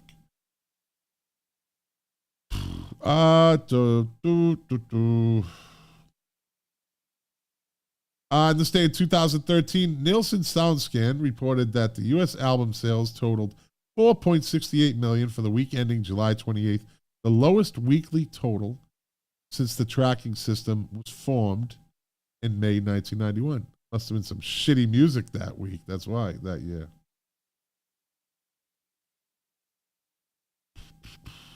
On this day in 2017, the Kid Creole, one of the founding members of the 1980s and groundbreaking hip-hop group Grandmaster Flash and the Furious Five, was arrested in connection with the fatal stabbing of a homeless man. I remember this too, in New York City. The 57-year-old, whose real name is Nathan Glover, was a member of Grandmaster Flash and the Furious Five, best known for the 1982 rap song, The Message. It's like a jungle sometimes. It makes me wonder how I keep from going under. Yeah, you know that song. You know that song. I remember that. He stabbed this homeless dude. I believe there was like really no reason for it, if I remember correctly. It was kind of strange. Yeah. They were looking for him for a little while, too.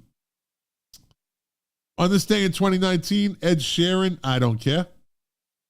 And on this day in 2020, guitarist Steve Holland, a founding member and the last surviving original member of American Southern rock band Molly Hatchet, died at 66.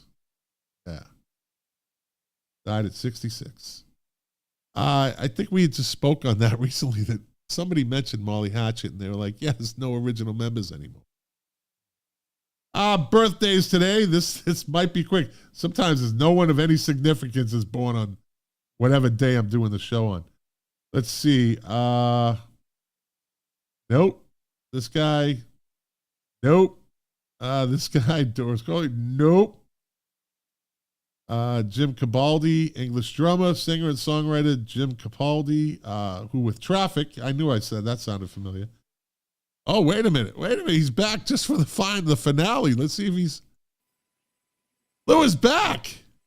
I'm back. Look at you. Pizza was good. I had to get pizza. You know, Mark Smith popped in. He goes, I just got home to be entertained, and Lou freezes up in 30 seconds. He sent me a text. I got it. We were just wrapping up 1973, I thought, but... You know what? Let me finish this, and we'll it. get... No, we got time now. I don't care. At this point, we're under 2 hours. We can't do that. That's true. We can't. I just got done mentioning that Jim Capaldi died on this day, or was born on this day in 1944. Of Jim Capaldi of... Traffic. Yep. Drummer, singer. Yep. I think one of the last gigs he did was he was at the concert for George. But wasn't Steve Winwood really Traffic? In a lot of ways, yeah. In a lot, but not completely though. But he was about 3/4 of it. Capaldi. They're great musicians, great band, absolutely. No doubt. The best thing Capaldi did there was a song. Was it? I don't know if that's the title. Either lighten up or leave me alone. Sometimes I feel. Okay, we get it, Lou. Yeah, right. Welcome back to the show, Lou. Fuck Steve Winwood. Hey, whoa, hey, wait a minute. Wait a minute. Let's see. Born on this day in 1951, Joe Lynn Turner. Mark will chime in on that one. Yeah. Of Joe Rainbow. Yep. You've got to see Joe Lynn Turner now. Oh, I think Mark mentioned he sent that video. He's bizarre looking, right? Fucking scary. Yeah. I mean, yeah. yeah. All red and demonic looking. Born on this day in 1957, Butch Vig, right? Producer of Nirvana and drummer for what band? Garbage. Yeah. I think he's the one that put him together, too. Could be. Born on this day in 1957, Mojo Nixon. Yeah, I've heard of Mojo Nixon. I don't think I've ever listened to his music. Do you know his big song? No, I probably do. What is it? Don Henley Must Die. Then I probably don't know it. It's pretty, but I've heard the name a lot. Mojo Nixon. Like, yeah, he's on XM radio now, Underground Garage, or he's on Outlaw Country. Oh, okay. He hosts the station. But Don Henley Must Die. Don't let him get back together with Glenn Frey. It's a funny song. Serious artist. Born in State 1961, Pete DeFreitas, drummer for the rock group Echo and the Bunnymen. Mm-hmm. Yep, he performed on their first 5 albums. He unfortunately died in a motorcycle accident on June 14th, 1989, at the age of 27. Wow. On his way to Liverpool from London. That 27 again. And finally, born on this day. No, you know what? Born on this day in 1962, English musician Lee Mavers, guitarist, singer with the La's. They did one. Was that their only album? As she goes again. I think so, yeah. That's one of those songs that it sounds like an 80s song, but it's really not. Mm-hmm. You know, I always kind of put that in that, but it's not. Let me see. And finally, born in the state in 1970, Zelma Davis, American singer from C&C Music Factory, who had the 1991 UK number 4 single, Things That Make You Go Hmm, and the US number 1 single, Gonna Make You Sweat. Yep. So that's that. But you know what? We're gonna go off the track today. Let's finish off our songs from 1973. Let's throw one out there. I think I did all mine. I wrote down. What's that? I did. I'm You done. did all yours? I tapped my list out. So we got. Let me see. Long Train Running, Doobie Brothers. Mm-hmm. Love Train, the OJs. OJs. Loves Me Like a Rock, Paul Simon. Yep. I'm going to name the song. You tell me who sings it. Okay. Let's do that. I'll keep you involved. Okay, right? thank you. So you don't just sit there and go, yeah. Uh-huh, yep. Well, yep. I like that one. That was a good one. Me and Mrs. Jones. Billy Paul. There you go. Merry Xmas Everybody.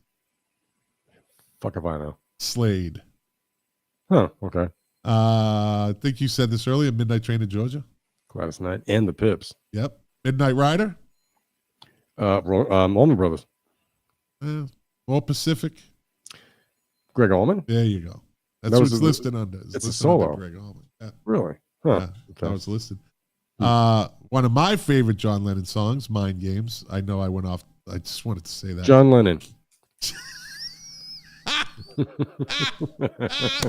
I'm smart.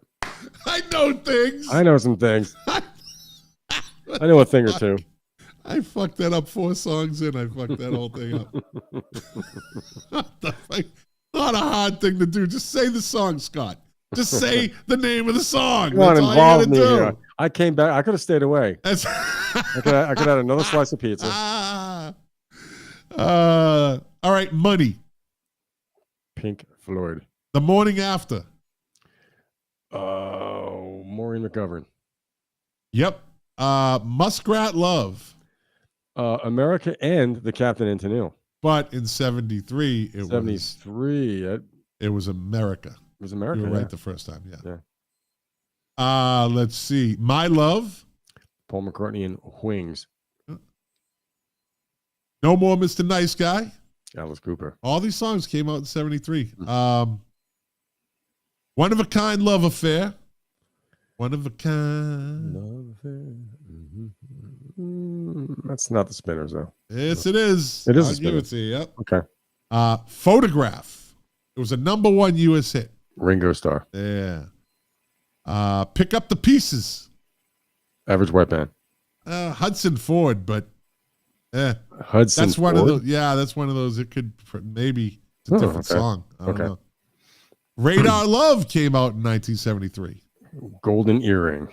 Ramblin' Man came out in 73. The Allman Brothers. There you go. Right Place, Wrong Time. Dr. John. Mac Rebenak. Yeah. The Right Thing to Do. Don't know. Loving you's the right thing to do. Oh, wow. Okay. I don't know. Who did that one? All right, so I'm frozen. Now they're saying I'm frozen again. What is going on here? Shan Ying Jun. Yo, what's up? Terry Dedovich. We're frozen. Terry Jacks. What about Terry Jacks? That was 74, I think. Seasons in the Sun. Yeah. Yeah. I'm going to keep that. I like that name. Shin Ying Jung. Shin Ying Jung. Frozen. Yeah. I think we're frozen. I think they're messed. Only women are saying we're frozen. Oh. They didn't. You're right. Right. Let's see. The right thing to do was Carly Simon. Rock On. Oh. David Essex. Rocky Mountain High. John Dusendorf. Rocky Mountain Way. Joe Walsh. Sail On Sailor. The Beach Boys. Their most un-Beach Boys song. Sung by Blondie Chaplin, the most un-Beach Boy of Beach Boys. Of Beach Boys, right? He's one of the guys, he was a road musician. Yeah. Jack of all trades, too. But yeah. I like that song, though. Saturday Night's All Right for Fighting. Elton John. Shambhala. Three Dog Night. Show and Tell. Oh, Al something. I'll give you 50%. Al Wilson. Al Wilson, okay. Sing. Oh, God. The Carpenters. Sorrow. Don't know. David Bowie. Okay. You've heard it. Soul Makusa.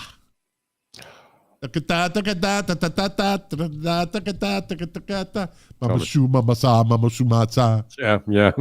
Who is it? Manu Dibango. Okay. Manu Dibango. I mean, hand on the bongo. Yeah. Okay. Space Race. Billy Preston. Yeah. Is that the theme? Is that the theme to the Rockford Files? Are they really close? No, it's not. Close. I don't think it's close. It's the same not. sound, same type of synthesizer sound, but it's not. It's not. It's not the same sound. No. Let me see. Stuck in the Middle with You. Steelers Will. Superstition. Stevie Wonder. Teenage Lament 74. Do not know. Really?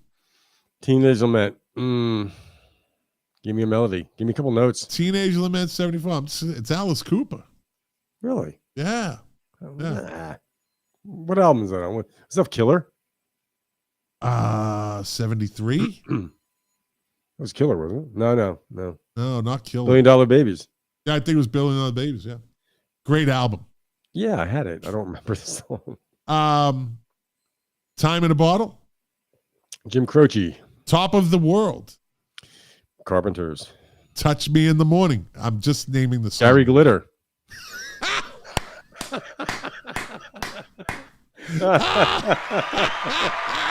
Thank you. Welcome back, Lou. Welcome back, Lou. That was the comeback of the night, right? That's the comeback of the year right there. Touching the morning, Gary Glitter, without missing a beat. Lou for the score. Lou for the win. Oh, beautiful. We should just end the show right there. We should just stop right there. And on a high note. Oh, my Before I Lord. disappear again. Was that not Diana Ross? Yeah.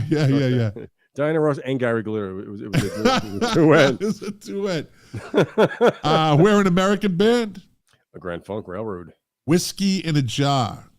Shit. It was also done by Metallica. Oh, really? It was done by 73. Another, I forget. Brownsville Station. No. I give up. Thin Lizzy. Huh. Okay. That makes Whiskey in sense. a Jar. Yeah. Yeah, it is. That's right. Yeah. Wildflower. Yeah. Wildflower? Yeah, it's Skylark. That's an obscure one. Yeah, okay. Will It Go Round in Circles? Billy Preston. Yeah, had a good year. The real fifth Beatle, if you ask me. Yeah, I was thinking of that today. It's funny you said that. I was thinking of that today. Yeah. Yesterday Once More. The Carpenters, man. Number 2 in the U.S. that year. You Are the Sunshine of My Life. Billy Preston won a Grammy for Best R&B Vocal for that, I think. And finally, Your Mama Don't Dance. Boggins and Messina. Yeah. What do you think of them? I don't. Yeah. I never really put a lot of stock in them. They some good catchy songs, but yeah, a few things like that. That Sitting In record, I think, was the best thing. Yeah. That probably qualifies. That's yacht rock for sure. Yeah. Vahivala. Yeah. Vahivala. Yep. And that's it, buddy. All right. That's it. So I didn't do any top 10s this week. I was a little lazy today. I didn't put that together. But I want to thank Shane Ying Jung for watching. Yeah. I like that. I'm just going to keep that icon up there the rest of the show. Give her a little playtime. Shen Ying Jung. Yeah, Jung. Jung. Let's see. Nice show. Dave Phillips stuck around. Wow. Usually he bails on us. Oh, he's back. He says, I'm back. If you ever saw a pole fitness dance on Mysterious Ways, you would change him a pole. I've seen strippers do it, Dave. Let's put it right out there, okay? I've seen a stripper dance to Mysterious Ways, and I told her that song sucks. That's what I said to her. You're pretty hot. The song sucks, right? So, and then I tipped her $10. I've been at the famous Bada Bing Club. Yeah. It's called Satin Dolls. Okay. All right. Yeah. So that's my version. A fitness pole dance. Nah. Stripper all pole. Day, every day. Yeah. I've been to more than my fair share. I don't care. I'll say it. I had fun. Scott, I was watching something on TV. I forgot what it was. A stripper? No, but someone was mentioning the Philippines. Yeah. And some guy goes, they know how to friggin' party. Oh, that place is insane. But it reminded me of something you said one a few last times. You're like, dude, it's a whole other world there. You can't even explain it. That place was insane. I kind of got the impression from what this guy was saying. It was just like, okay. Yeah, it was just insane there. Words just cannot describe it. Huh. It's one of those you really had to be there. You know, it was the fucking Wild West. Okay. I got there and there was dirt roads, literally dirt roads, and like shops, bars, clubs, everywhere.